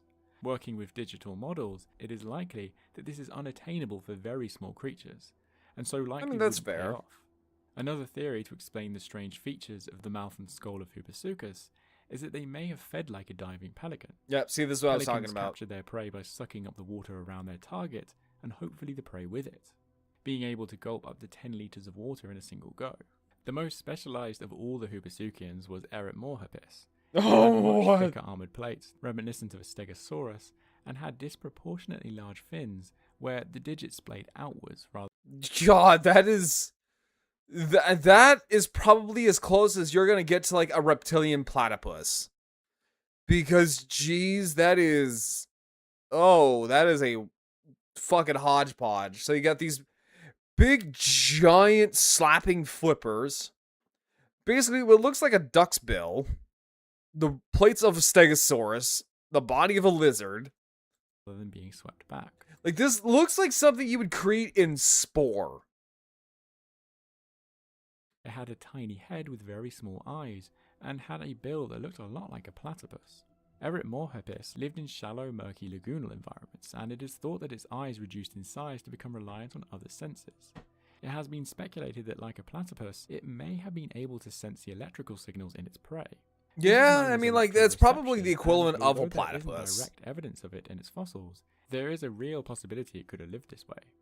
There are currently no living reptiles that can do this, but the evolution of electroreception I mean, I wouldn't is put it something past that is me. often seen in aquatic creatures due to the conductivity of water, which limits the amount of reptiles that would have needed to evolve it. It has evolved independently twice among mammals, though, in platypus, but also in certain species of dolphins, so it can't be ruled out. These unique shallow water ecosystems filled Yeah, with I mean, diverse like, marine it's reptiles a thrived through possibility. much of the Triassic, but began to decline at the end of the period. At the end of the Triassic around 200 million years ago, before the Jurassic, there was another very bad mass extinction that wreaked havoc across much of the globe. Unlike Permian extinction, this event was more harmful for land creatures, being a lot of the reason dinosaurs ended up taking over as the dominant land animals in the Jurassic. Yeah, It may have been worse fuck for you, land reptiles. animals, but it was still bad for sea life, and it disproportionately affected shallow sea ecosystems. At the very end of the Triassic period, there is evidence for a fairly rapid and significant sea level drop that was especially bad in Europe. This would have caused widespread habitat loss for animals like nothosaurs, which were shallow water specialists. The Triassic-Jurassic extinction was largely caused by volcanic activity, and there is evidence that this caused extensive acid rain, and this rain affected the acidity of the ocean. Ocean acidification is very common for shelled creatures, Like, and at the end of the Triassic, the fossil honestly, record acid showed rain a just sounds major reduction painful. in the diversity of snails, oysters, and clams. As the many placodonts were reliant on these creatures for their food, this would have been devastating for them as well. Although also affected by the extinction event, the plesiosaurs and ichthyosaurs managed to survive. The ichthyosaurs specifically were particularly affected, with a lot of the more primitive forms going extinct, whereas largely the more advanced fish-like forms survived into the Jurassic with a bottleneck effect. The and plesiosaurs then, were like, fairly by rare the in Cretaceous Jurassic, period, they kind of but just in the died Jurassic, off. their populations exploded. They spread out through the open seas, but also they became the top predators of the shallow coastal environments of the Jurassic, likely benefiting from the disappearance of other marine reptiles like the nothosaurs. So even if only for a brief moment in time in geologic terms, God, it makes me these wonder, like, ancient what would aquatic happen if things creatures like show just how Tenostrophius and, adaptable like, versatile reptiles can be. Nothosaurus actually, like, survived? Thank you for watching. A big thank you goes to all my patrons, especially the big contributors that are listed here. If you like content like this, then consider becoming a patron as well. Yeah, this was good. Like, go check him out. This is, who's this? Mothlight. This is Mothlight Media. I love watching this guy's videos. I haven't watched it in a while, but no, I genuinely love his work. I think he's actually really, really good. Let me see here. Yeah, we'll probably watch more of this stuff like later on in the future. But yeah, so I am gonna get up and stretch real quick and put on the music for you guys. Alright, so I'm gonna get up and stretch real quick and get everything set up. So when I get back, we'll play some Cthulhu. So I'll be right back, everybody.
Okay. All right. Oh, also before I do anything. Oh wait, is it on the wait, is it on the other monitor? Oh, it is on the other monitor. Okay. So let me go ahead and move everything over from one monitor to the other.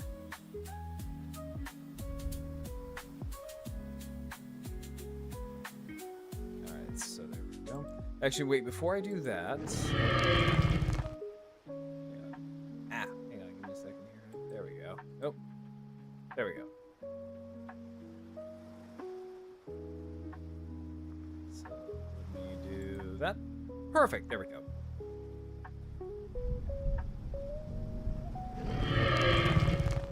Okay, so let me do this. Okay, so now let's see here. Let's change that to Cthulhu. There we go, perfect. Hang on real quick. Let me shut my door.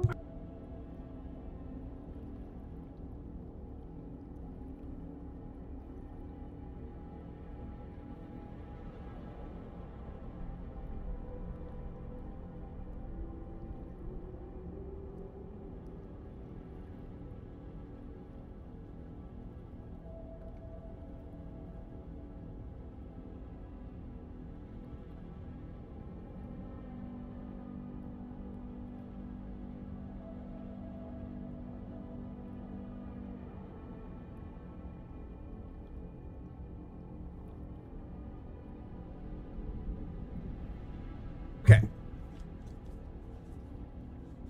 Alright, so. I kind of forgot where I was the last time I played this.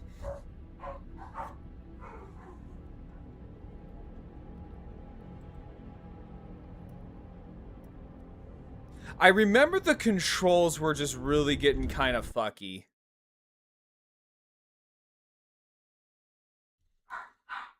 I'm hoping it's not going to be the case. I'm really kind of hoping that's not going to be the case tonight. Because if it's going to be like that tonight, then we're just going to go back to watching more videos. I'm really hoping that's not going to be the case here.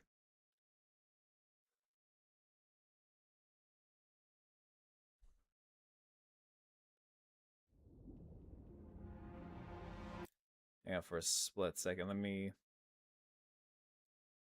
let me shrink myself down.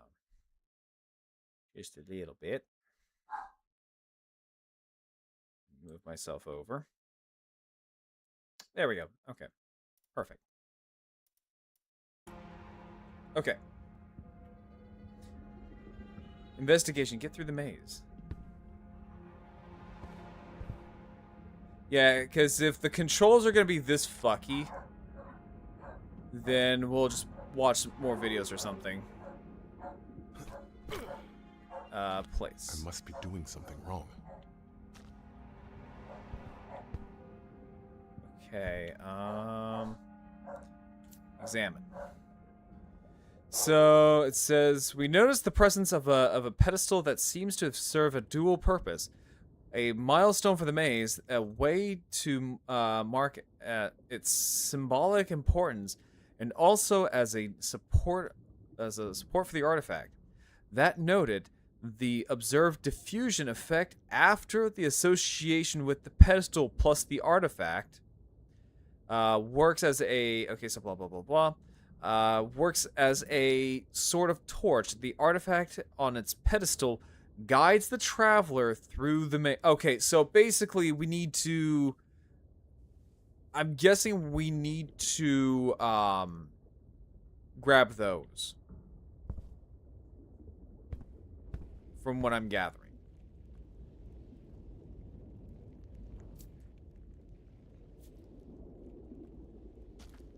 So let's see here.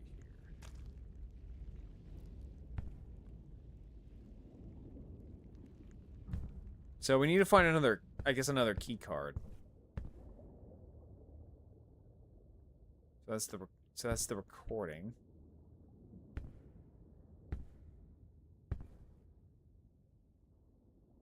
So, unknown. Traces of organic secretions of animal origin. Quantity too low, unable to generate a frequency. Okay. So...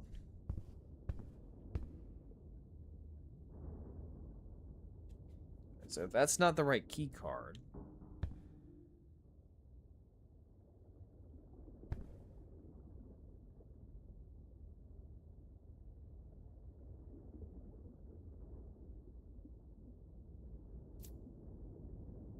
Let's see here. Wiljeco Anastasia.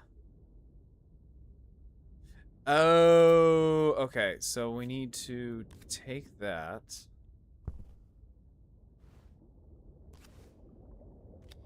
Place that there.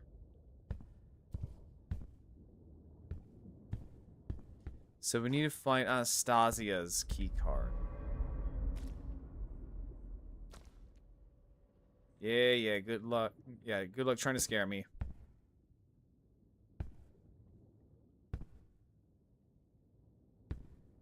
So we need to find Anastasia's key card.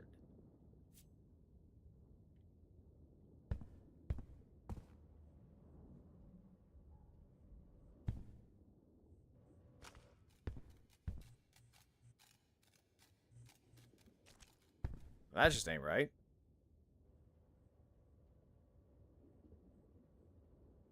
What? Let's see here. I think.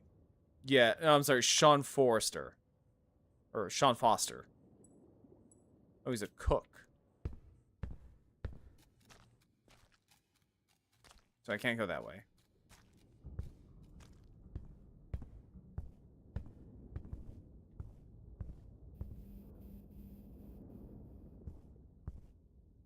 Let's see, where would Anastasia or Anastasia? Is it Anastasia? Is it Anastasia or Anastasia?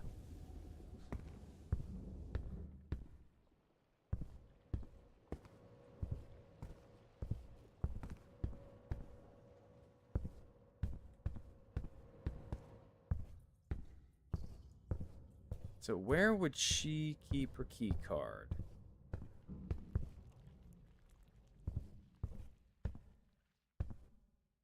No. So that just left me in a big old circle.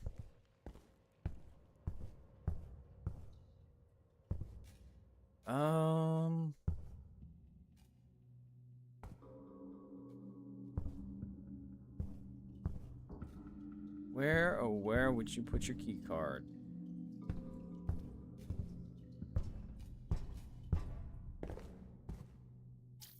Oh wait, nope, that's not what I wanted.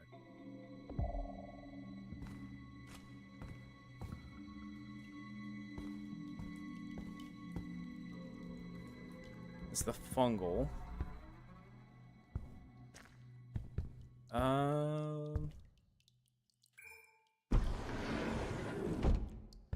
Oh, we were just here. So this is where we found the, or I guess, the deep one found us.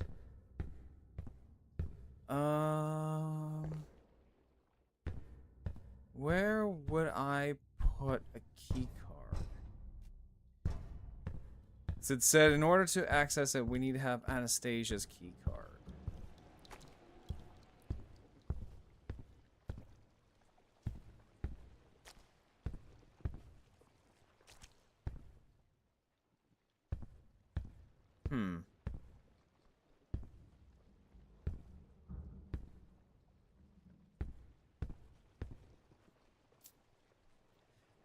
Let's see here.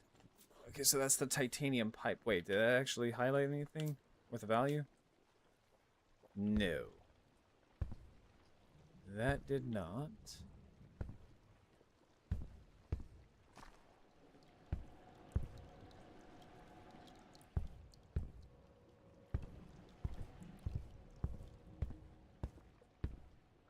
What about this? Nope.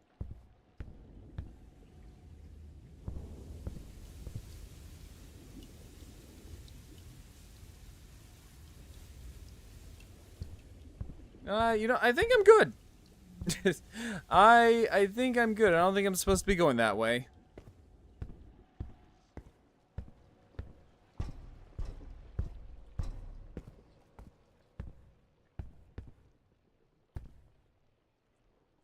Although that looks kind of gnarly.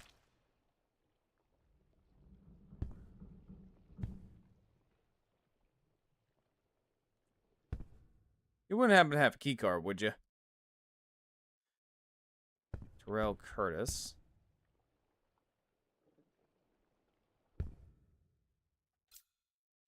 Let's see here. The crew was living in close Oh, God. quarters for an extended period of time. They may have suffered from psychological duress, depression. I'm not gonna lie, that kind of Just caught a me few off hours guard. and my nerves are frayed.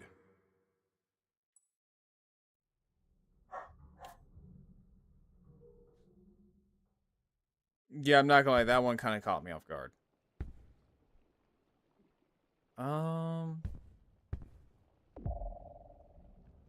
Anything?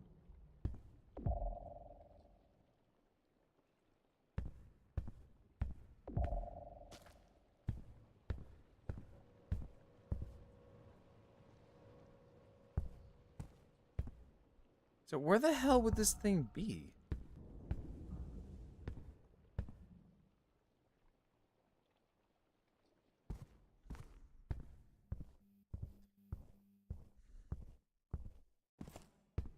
Because that right there is...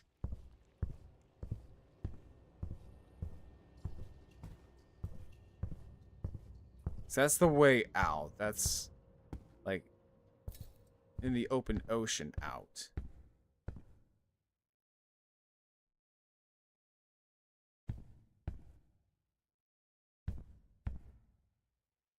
Honestly, I would not really want to be stuck in a... honestly, I would not want to live in this because I would probably get stir-fried or stir-crazy, like, real... I don't know why I said stir-fried. No, I would get, like... I would go stir-crazy, like, real quickly.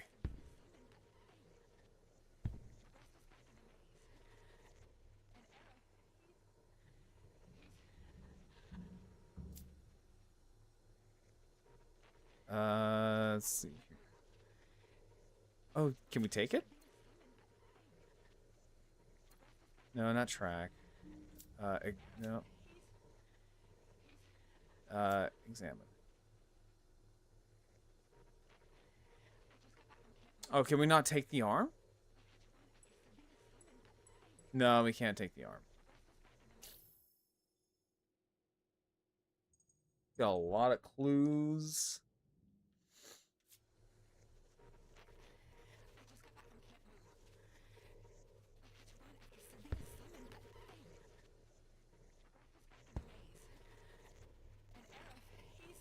Wait. Oh, that's weird.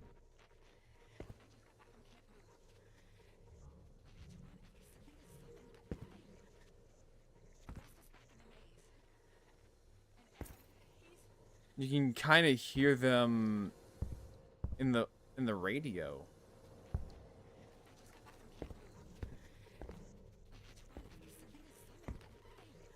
So that's her arm.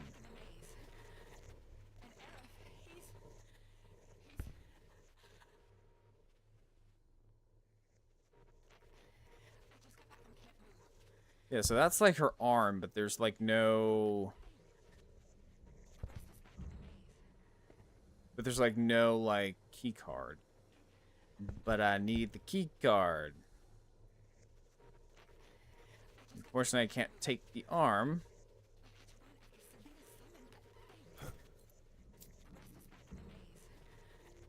Unfortunately, I can't take that arm, so fuck it.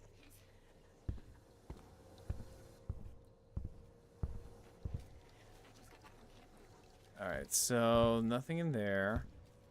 So where the hell is this?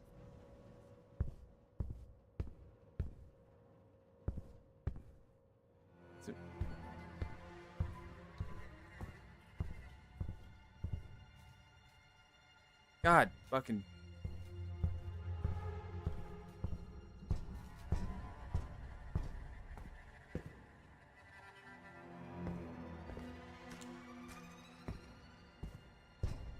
Is this the...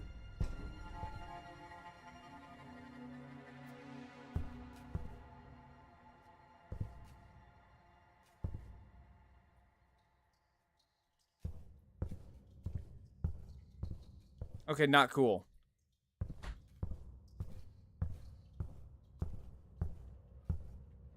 So where the fuck is this?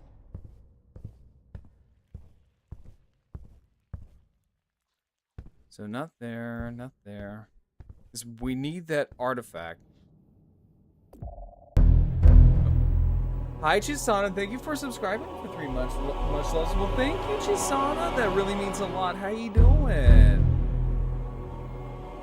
I am currently playing a horror game, and I am having more problems looking around trying to find this damn thing than the actual. The music is scaring me more than the actual game itself.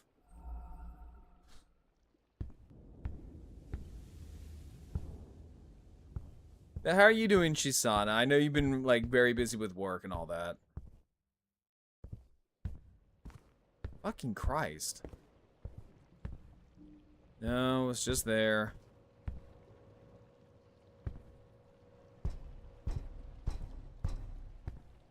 I don't know, maybe I'm fucking stupid. I am having an okay time. I am having an okay time trying to figure out where the flying fuck I'm supposed to go. Because I am trying to find a key card, and the place where the person's severed arm was, where I thought there was going to be a key card, there was no key card. And I need a key card to get an artifact, and I can't find the stupid fucking thing. And I don't know if it's just because I'm fucking stupid or what. That might be the case. I'm kind of dumb.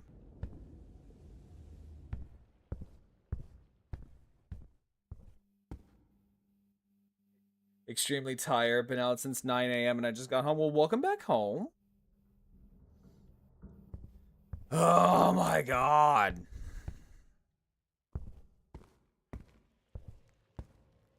Yeah, I was just here.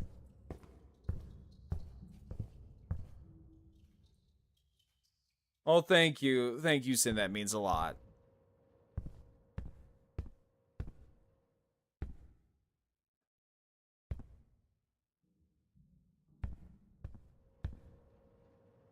My vacation just started yesterday. Well, I mean, like, what? At least you got a vacation, though.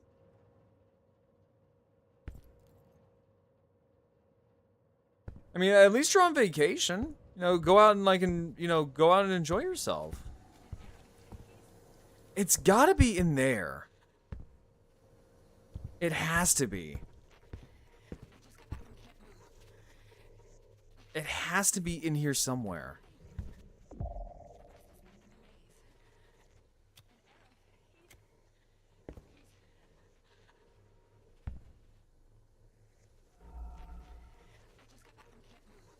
Nope. I'm off until July 5th. Well, I mean, like, hey, at least that's good, though. Bloodstains. Claw marks. Traces of traces of alpha keratin, detection of another substance in quantities too small for creation of a Breton's search sample. So that's where her arm is.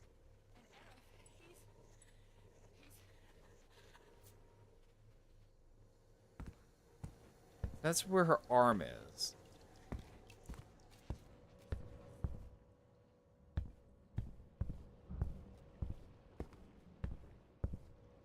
That was just over here. I'm excited. Oh, nice. What are you going to do for your vacation, though? Oh my god, this is actually kind of pissing me off a little bit.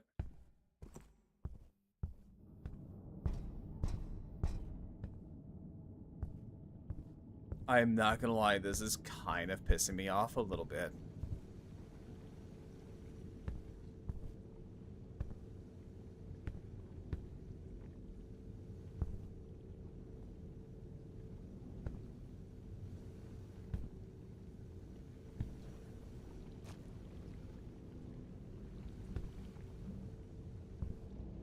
Yeah, this is kind of pissing me off. That is Camille Aubert. But that's not what we want.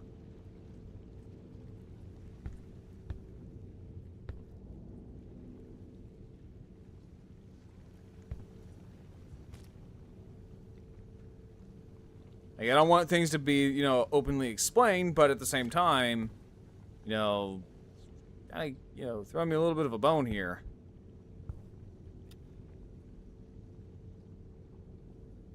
I duck.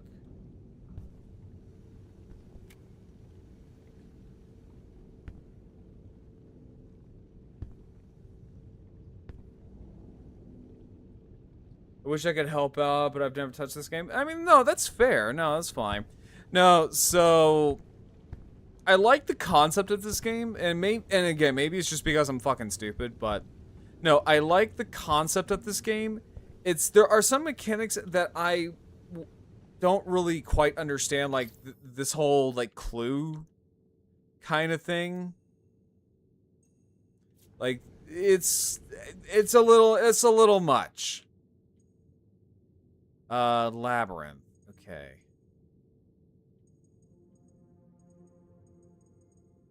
You know what I'm saying? Like this is a little much.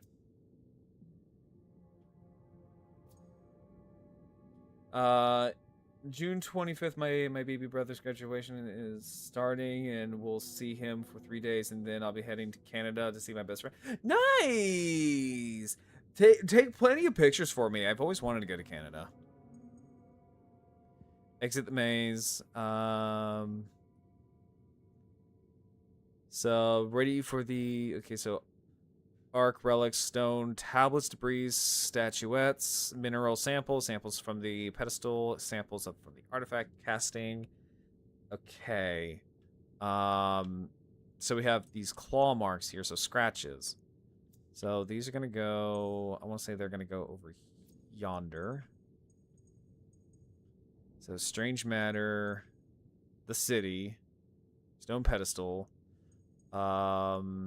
Here, let me disconnect all of them.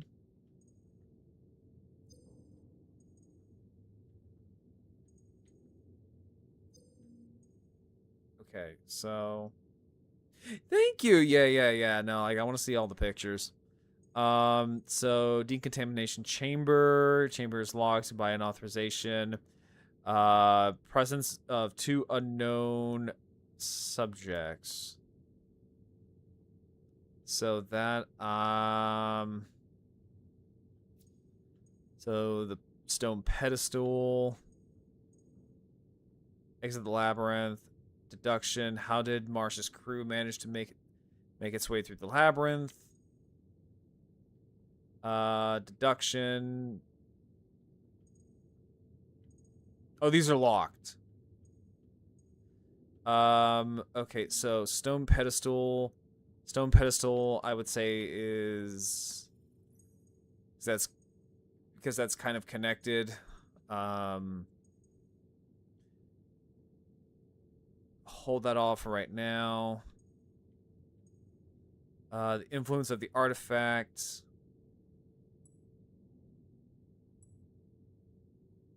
Okay.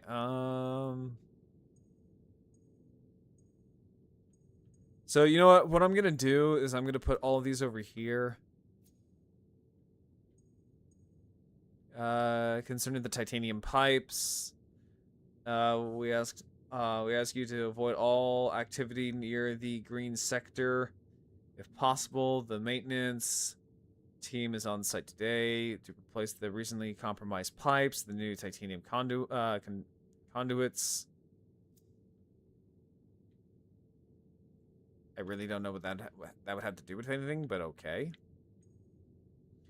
Hypothesis on the utilization of the artifact.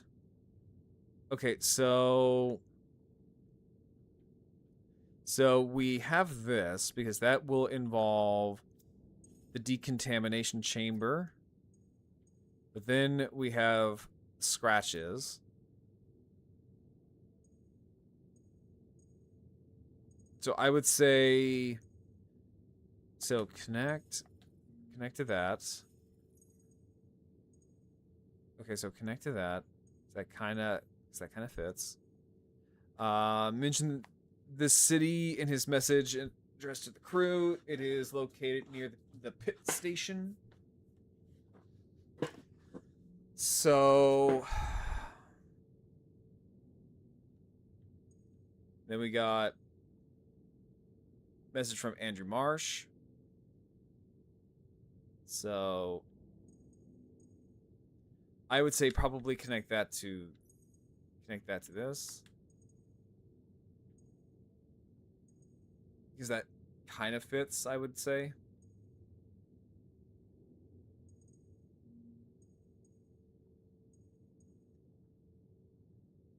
Alright, so we got Strange Matter. The city.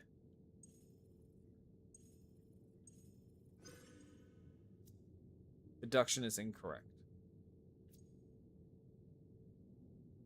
So then...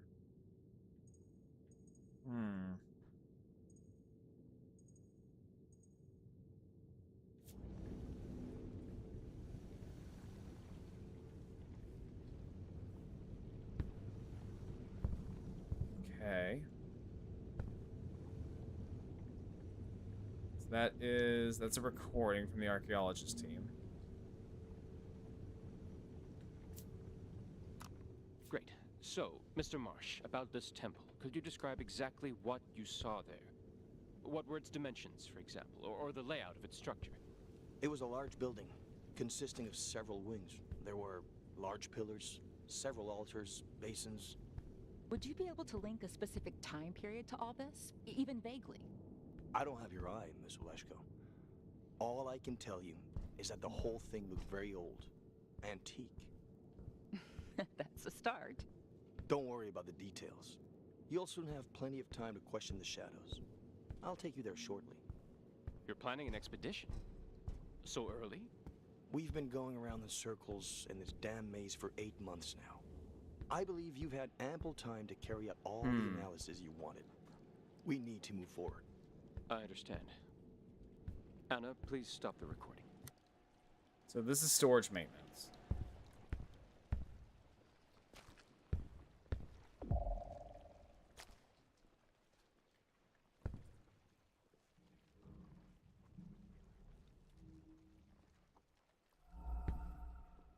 Nothing.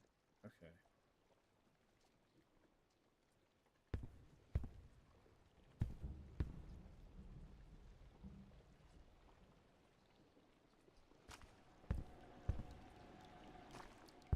I'm like halfway. I'm not gonna lie. I'm kind of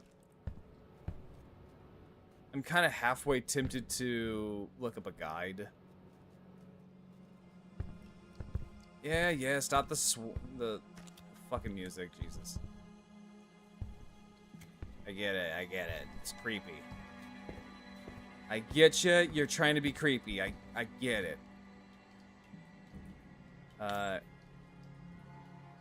Drainage system. Oh, okay. BRB. Okay. Let's see here.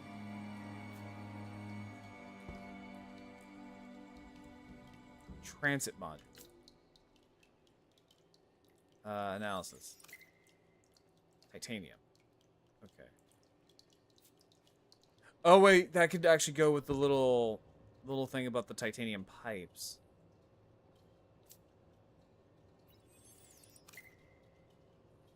Steel. I was gonna say, can I track all of them? So, transit module. Transit module. Drainage system. Ah, here we go. Perfect.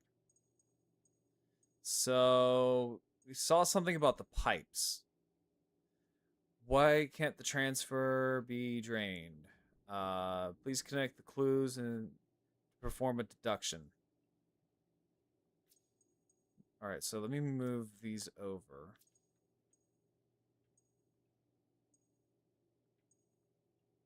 Here we go. So the titanium pipes. So that goes there, because this is all about the titanium pipes and the drainage.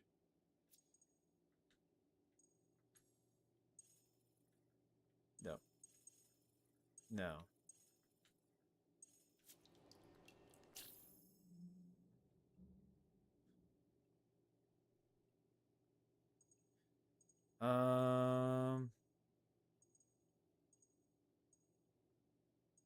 Okay, so exit the maze. Let's see here. So cargo. I don't think cargo would be it.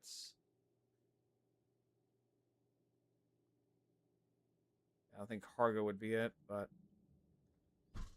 let's see here. Influences of the artifact.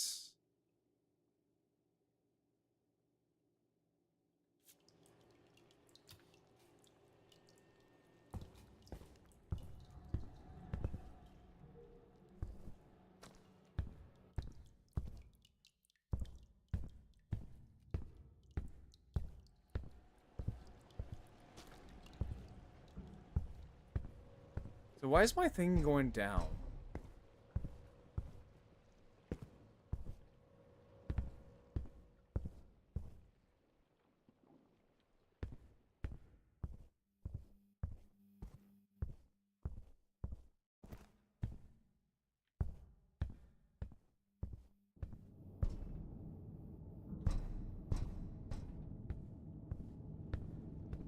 Okay.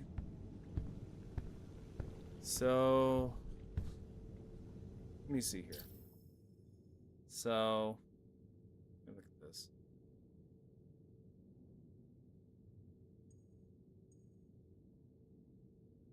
So let me think here. So these are part of the same little group. So these are all part of the pipes. Okay. So let's see here. Exit the maze. So we'll probably put that probably over here because that involves something about the maze. In fact, actually, let me disconnect all these.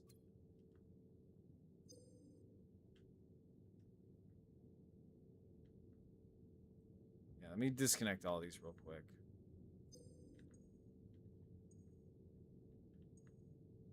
Oh wait, no. Actually, no. That is correct. So look, because I can't unlock it, so that's probably something. So stone pedestal, cargo manifest. So this is about the relic.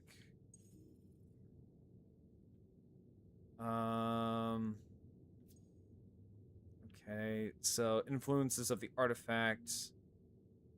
So this can go. Hypothesis. This email leads to this email leads one to believe that there is a relationship between the artifact and the deterioration of the mental health of the crew. Marsh does not seem to be concerned about it. Okay, so that's probably going to go over to here, so we can connect that to him.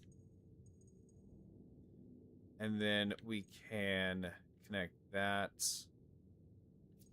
So he doesn't care about that, so yeah, so we'll go over here, we'll connect that.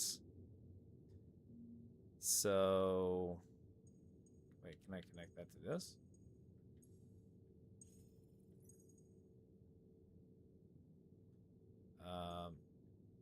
So that's the one thing I'm not really like a big fan of with this game is this whole like clue system.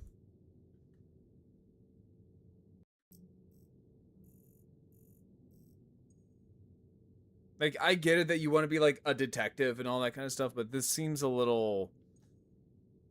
I don't know.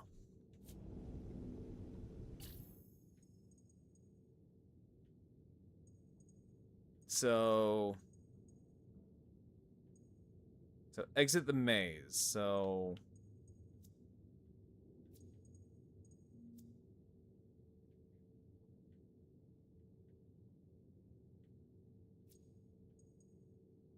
So I would say this goes with here.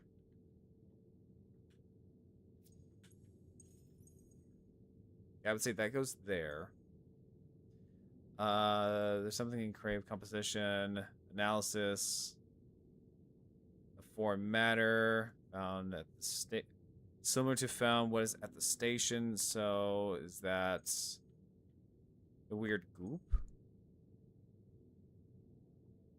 Can I scrape the goop off?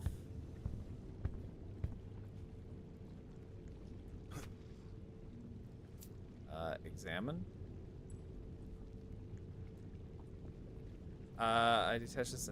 I detect the cells similar to your biometrical scans. Okay. Fungal species. Okay, so we've already kind of used that. No, we don't. Well, let me see here.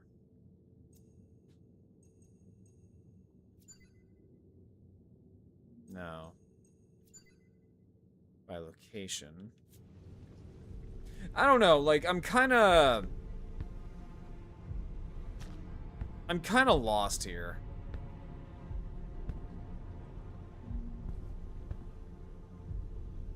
Yeah, I know it's down there. I know it's down there.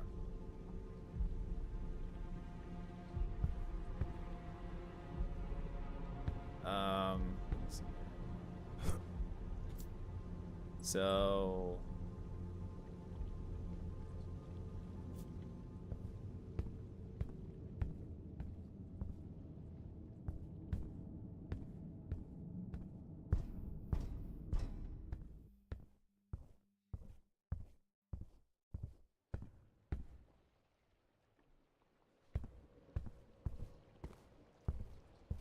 okay, that's over by medic. Maybe I need to go outside? Transfer loading. I was gonna say, maybe her key card is outside? If I were to guess? No. I don't know, I'm just not having fun. Because I'm spending most of this time just wandering around this place looking like a dumbass.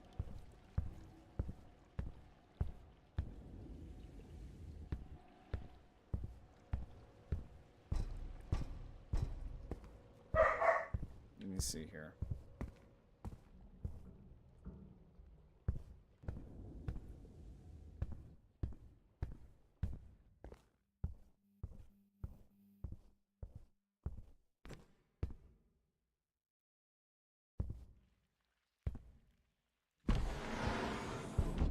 I was gonna say, maybe it's outside?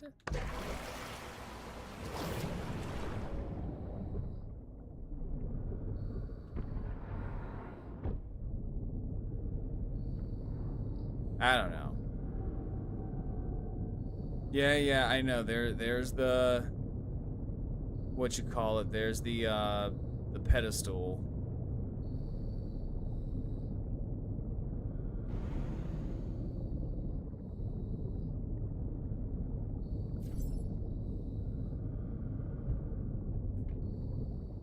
Oh, there we go. Okay.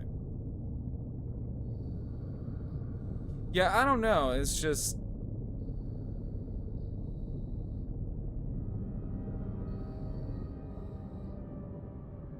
like I said, the whole deduction thing is interesting, but I don't know.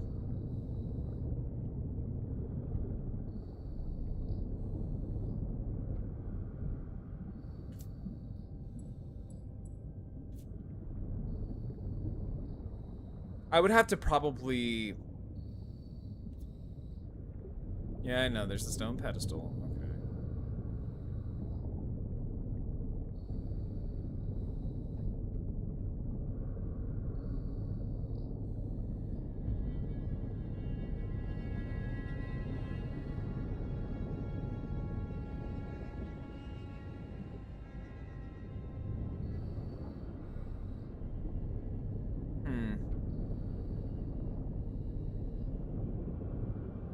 claw marks. Oh, there's some more of that fungal stuff.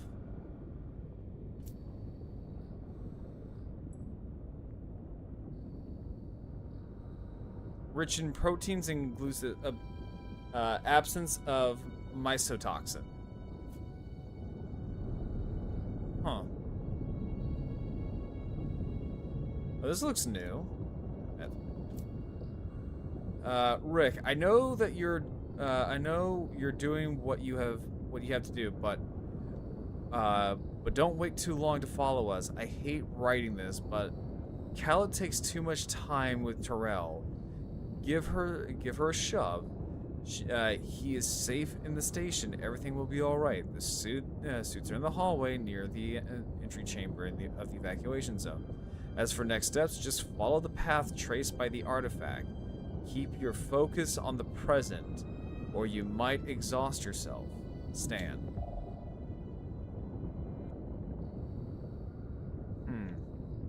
Okay. So...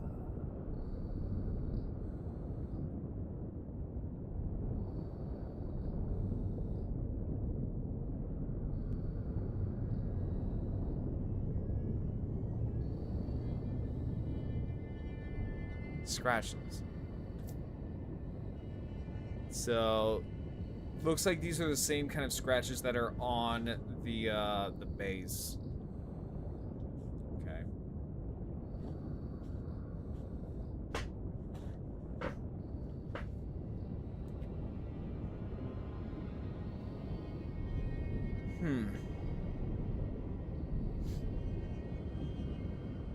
I mean, we could take a wild guess. Well, that's not the area.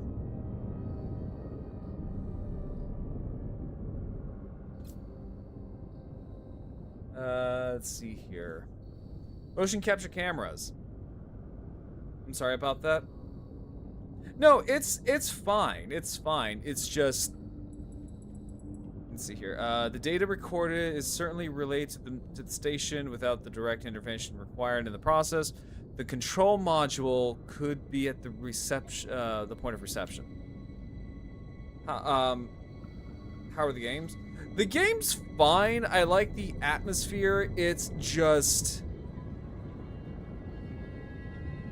I don't know. I feel like this is just trying a little too hard. If you know what I mean.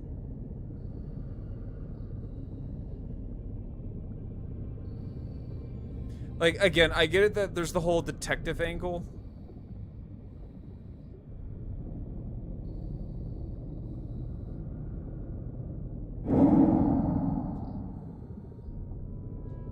What was that?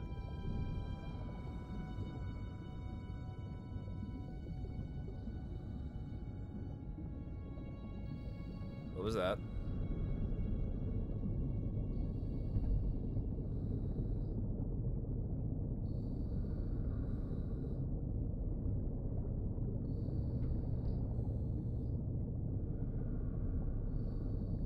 That was probably some atmosphere.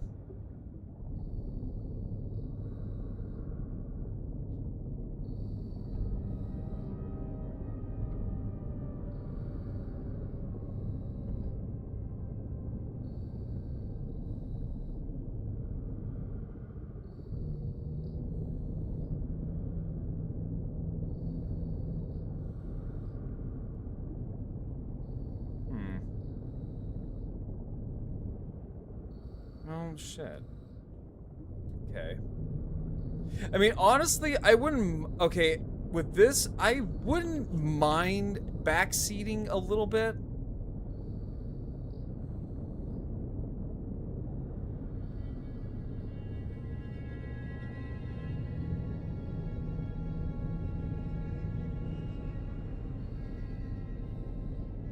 Yeah, this is one where I would not mind a little bit of backseating.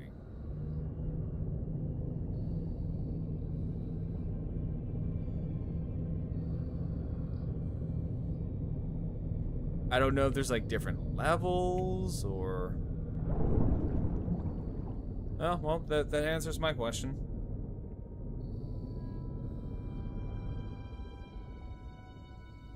See, I've never played this game, but I I wouldn't mind helping. Yeah, no, it's fine. No, it's fine.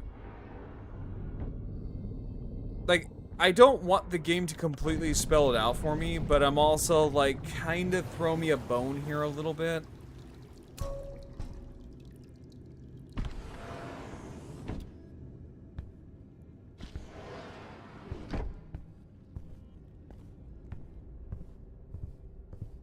So, relays at the point of reception. Ocean Eye. Oh, here we go. Most of the crew didn't make it. Indeed. But Marsh's sensor is still active.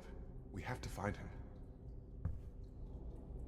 Oh, they're all probably fucking dead.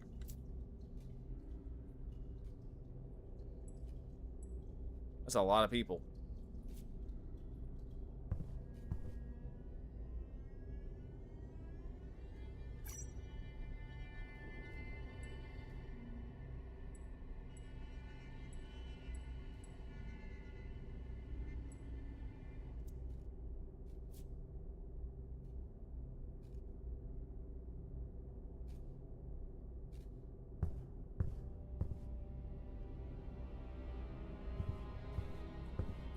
Okay.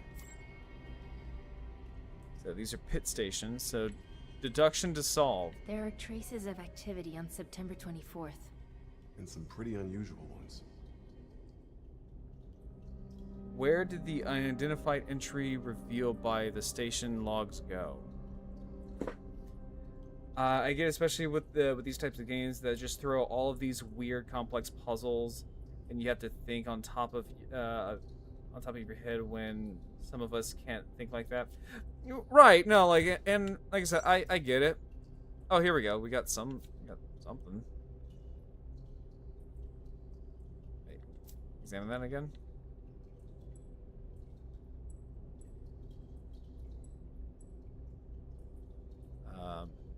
Open. What the fuck?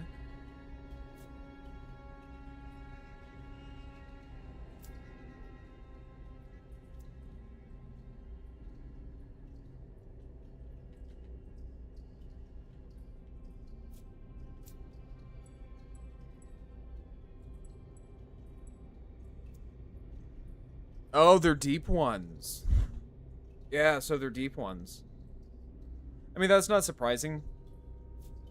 Knowing that it is Cthulhu, so Cthulhu and deep ones kind of go hand in hand. Go, Anastasia! Take the artifact and go!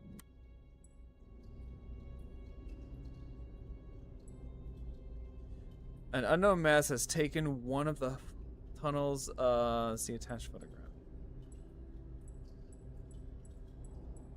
Wait, is it showing what tunnel to take?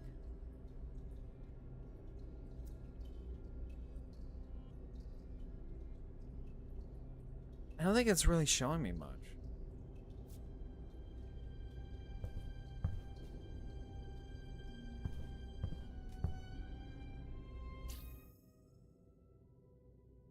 Let's see here. Mental map. Okay, so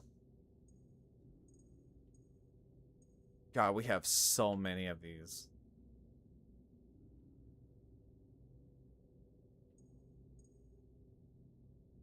Exit the maze. Okay. Okay.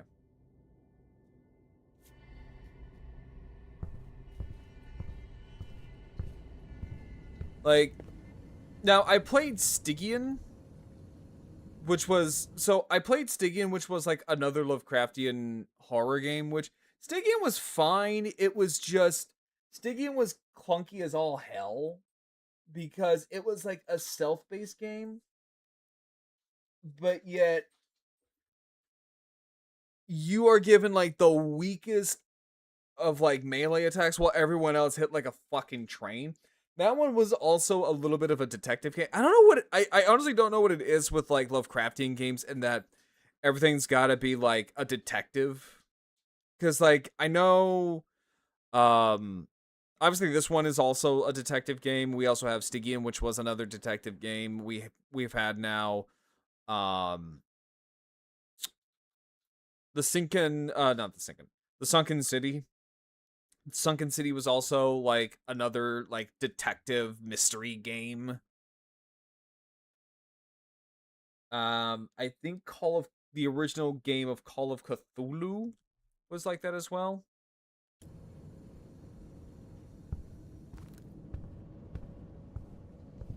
Like this kind of makes you feel like this is probably like the closest you'll feel to like an actual like detective.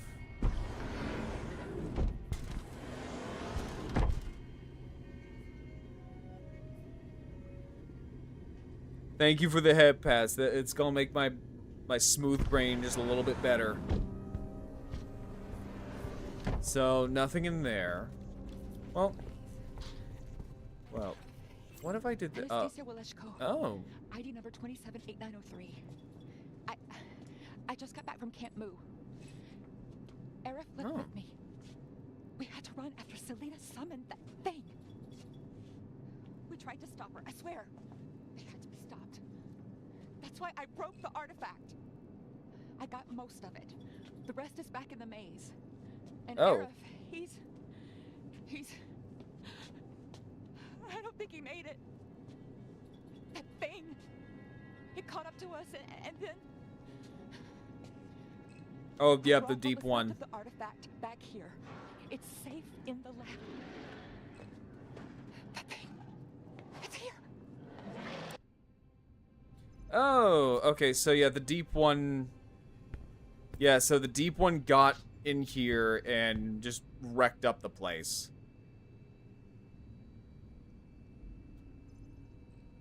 We have to make sure the big T-Rex. Well, that means La Chisana. So yeah, so basically the deep one, I think the deep one was kind of pissed that, you know, dumbass McGee broke the fucking artifact, chased them all back in here, and just started to just kill everybody. If they weren't already killing each other by going completely, you know, cuckoo. Let's see here.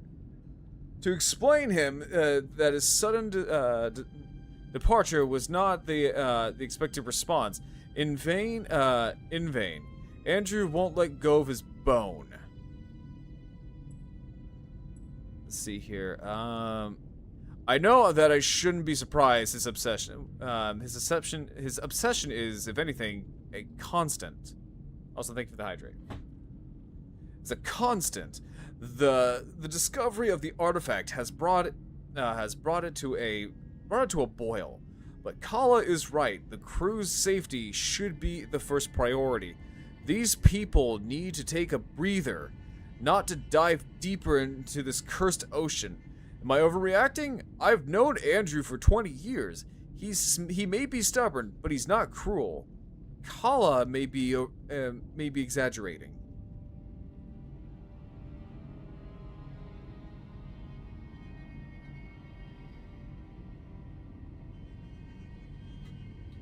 Well, it sounds like they were trying to reach the city of Riley. You can say he got rid of his boner. His boner. God, I love that YouTube poop. So, let's see here. Pass. So, these are all... Okay, so, wait. Let me read that again. Hypothesis. I note a clear shift in Terrell's behavior, starting in July of 2053. The artifact mentioned seems to be an impact on his mental condition. No, you're fine. I thought that was kind of funny. So this guy is just...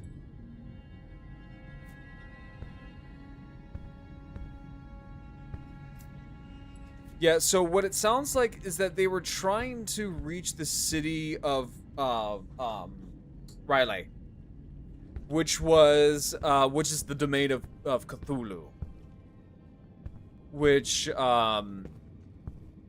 so technically speaking, in the current setting, Cthulhu, he is in a dead, like, not a coma, but kind of more of like he's asleep.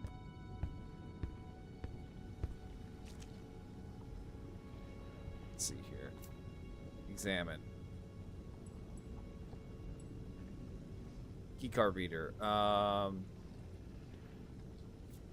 That's the problem. We need the keycard, but we don't know where the fucking keycard is.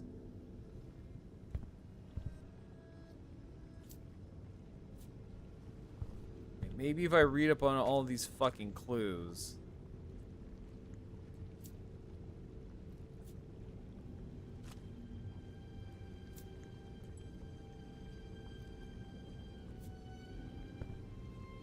He's just lying there. Not gonna lie, the Subnautica vibes, they kind of do.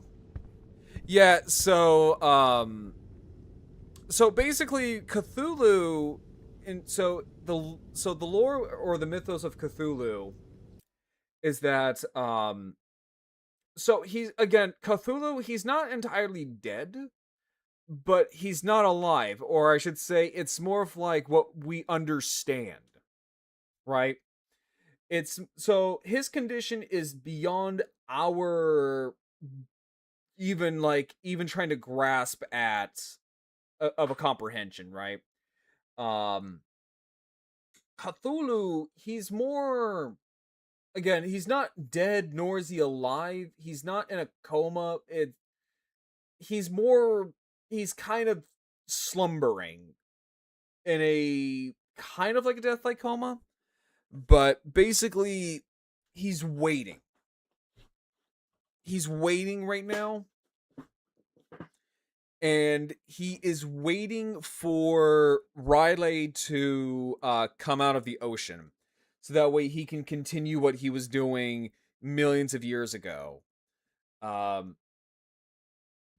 Because Cthulhu he's not powerful. If you want to put them, so if you want to put the Eldritch gods in a, if you want to put the pantheon of gods in a,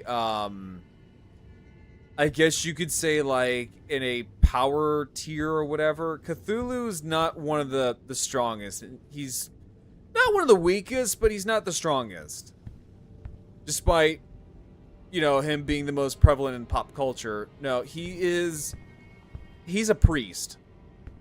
That's all he is. He's just a priest. He kind of does the work for the other gods, essentially.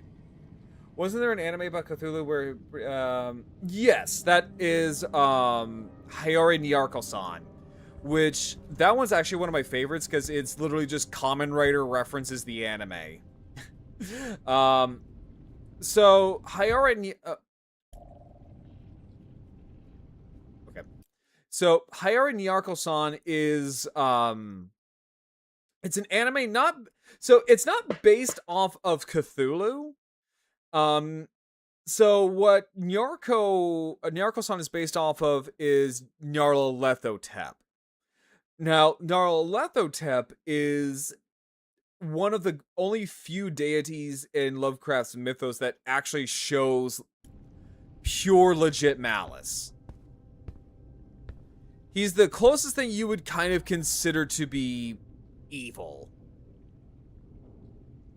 Yeah, I love that anime. But yeah, so Nyarlathotep, he is probably the closest you will get to something that is remotely close to like being evil, because Nyarlathotep basically he's not a great old one like Cthulhu. He is a lot older and he's a lot more powerful. If he wanted to, he would eliminate Cthulhu with a thought. That is how insanely powerful Nyarlathotep is. And the thing that he wants to do is that he wants to keep his father, Azathoth, asleep. And all the while, he basically wants to go down on Earth, or just reality as we know it, and just cause chaos and destruction and all that stuff. It's one of the reasons why he's called the Crawling Chaos. Now, the femboy that hangs out with Nyarko in the anime, he is I know I keep pausing. It's just I'm trying to think of like all the this is actually probably the most entertaining part about all of this, I'm not gonna lie. So the femboy that hangs out with Nyarko-san, he is, I want to say he's a star spawn of Cthulhu. So what I mean by so the Deep Ones work for Cthulhu, but they're not his offspring.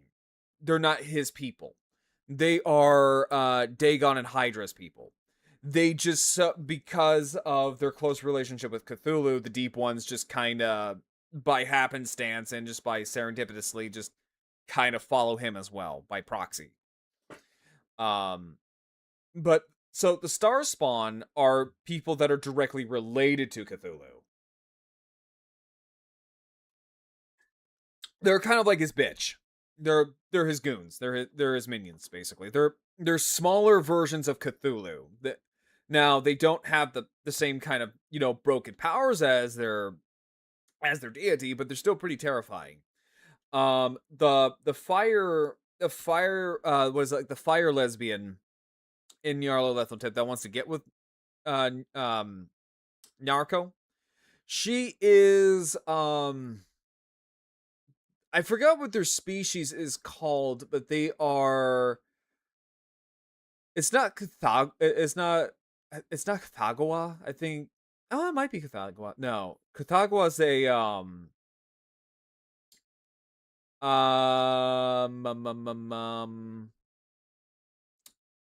I believe that's the frost giant.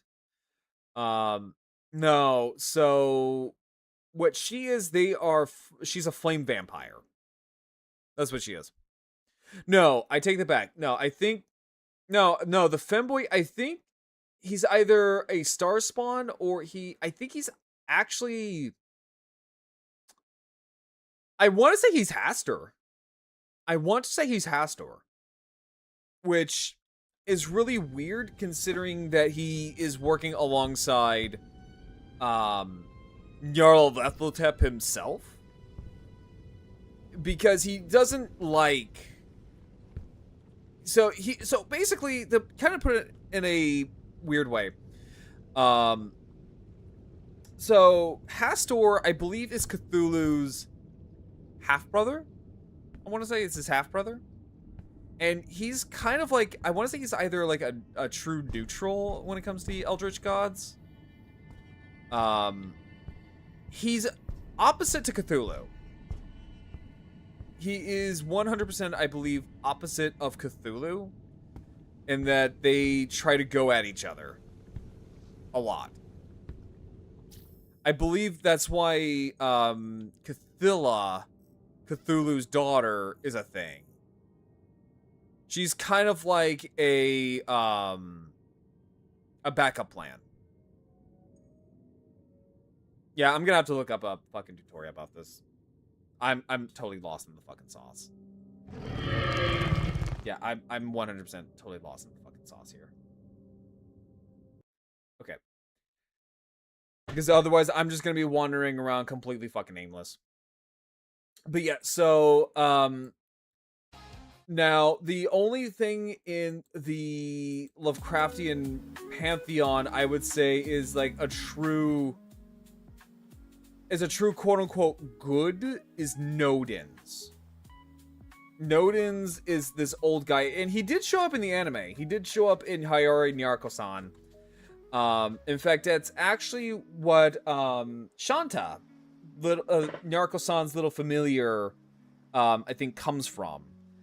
Because I think he either hunts Shanta's. Actually, wait, hang on, let me double check something real quick. Hayore Nyako-san. So I just want to double check this real quick.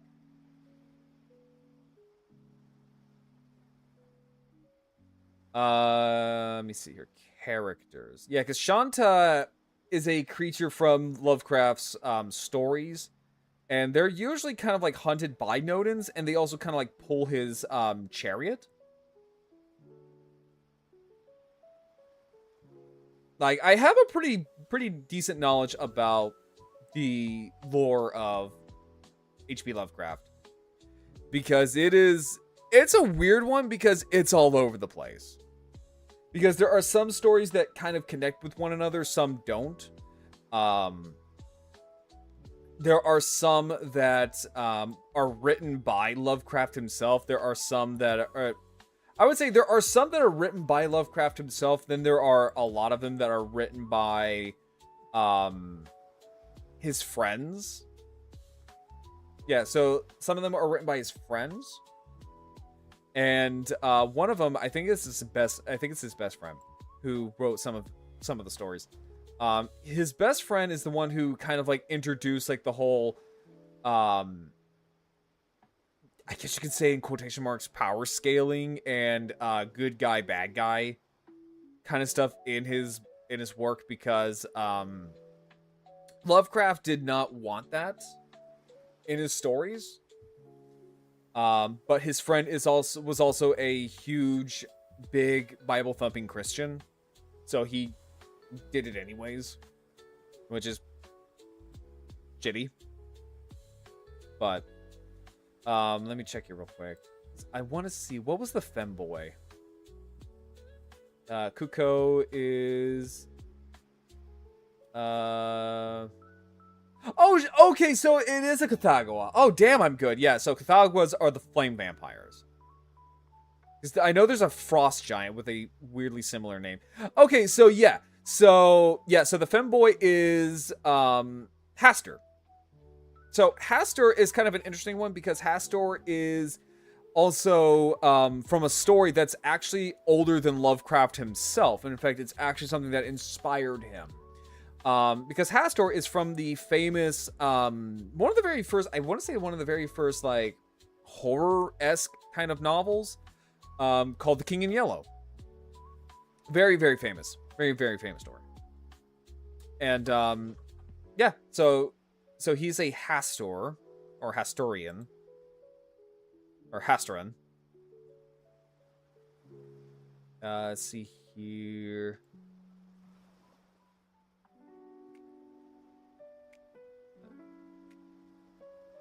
Let me see here. Yeah, so Shantakun is a Shantak. Yeah, it says, so the Shantak is it is a creature from H.P. Lovecraft's mythos. It is a bird with a horse's head and a bat's wing.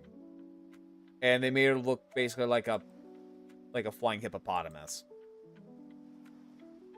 But yeah, no, I'm sorry that I had to cut it here just because I'm not gonna lie, I was kind of getting bored just wandering around aimlessly trying to look for something. I'm gonna have to look up a tutorial about how this is gonna go.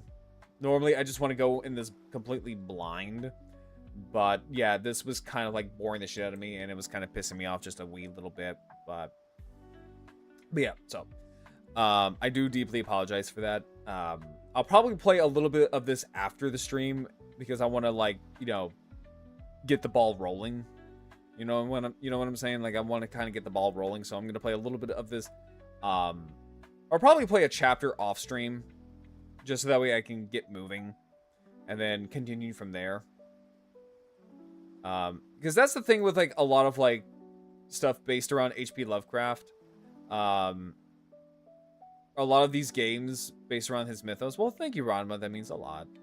But a lot of this stuff is like, yes, I get it. Like, it's supposed to make you think and all that stuff. But there are some times where they have these Lovecraftian games where a lot of the puzzles are extremely obtuse. And they're just way out there. And it's like, ain't no one got time for that. Which, again, I like the clue method. I get it. I 100% understand that it's supposed to make you feel like a detective. But this seems a bit much, and it seems to be way too much. Because you got a lot on your plate. You have a lot of deductions to make. I'm not a fan of it. Not a fan of it.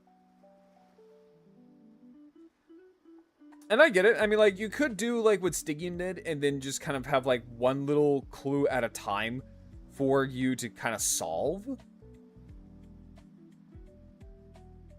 So. But yeah, no, like, I like the atmosphere. I like the atmosphere, but the music swells, I'm not gonna lie, they were kind of getting me a little bit here and there, but after a while, it's just like, okay, can you tone it down, please? Can you please tone it the fuck down?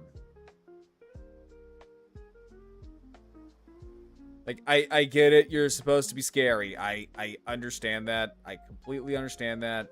But right now is not the time. I am simply just trying to walk around, trying to complete this puzzle here, and you're being very fucking annoying. You're being very annoying right now. In fact, actually, let me see here real quick. Let me actually look this up. Because I actually do like puzzles. That's the thing, is like, despite all of this, I actually do like puzzles.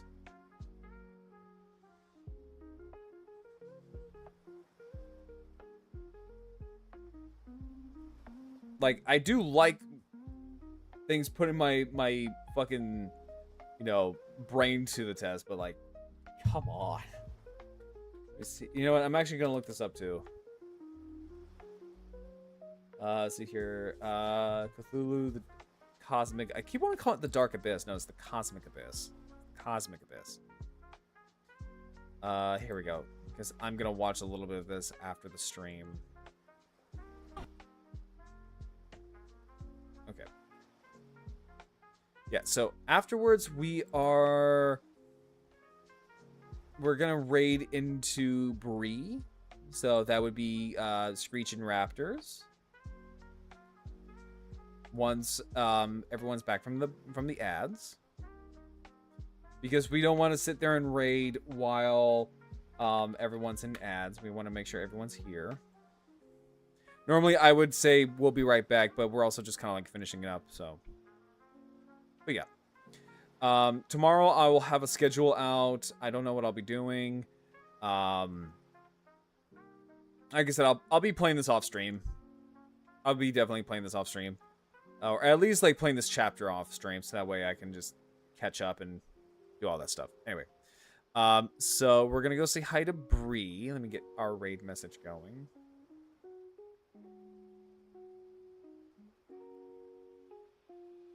Let's see here.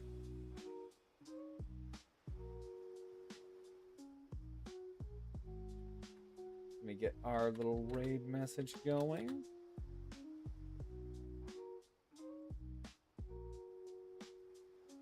Well, at least this time around, the controls were being responsive. Like, because the last time we played this game, they weren't. And it kept getting worse and worse and worse as time progressed. And it was just pissing me off.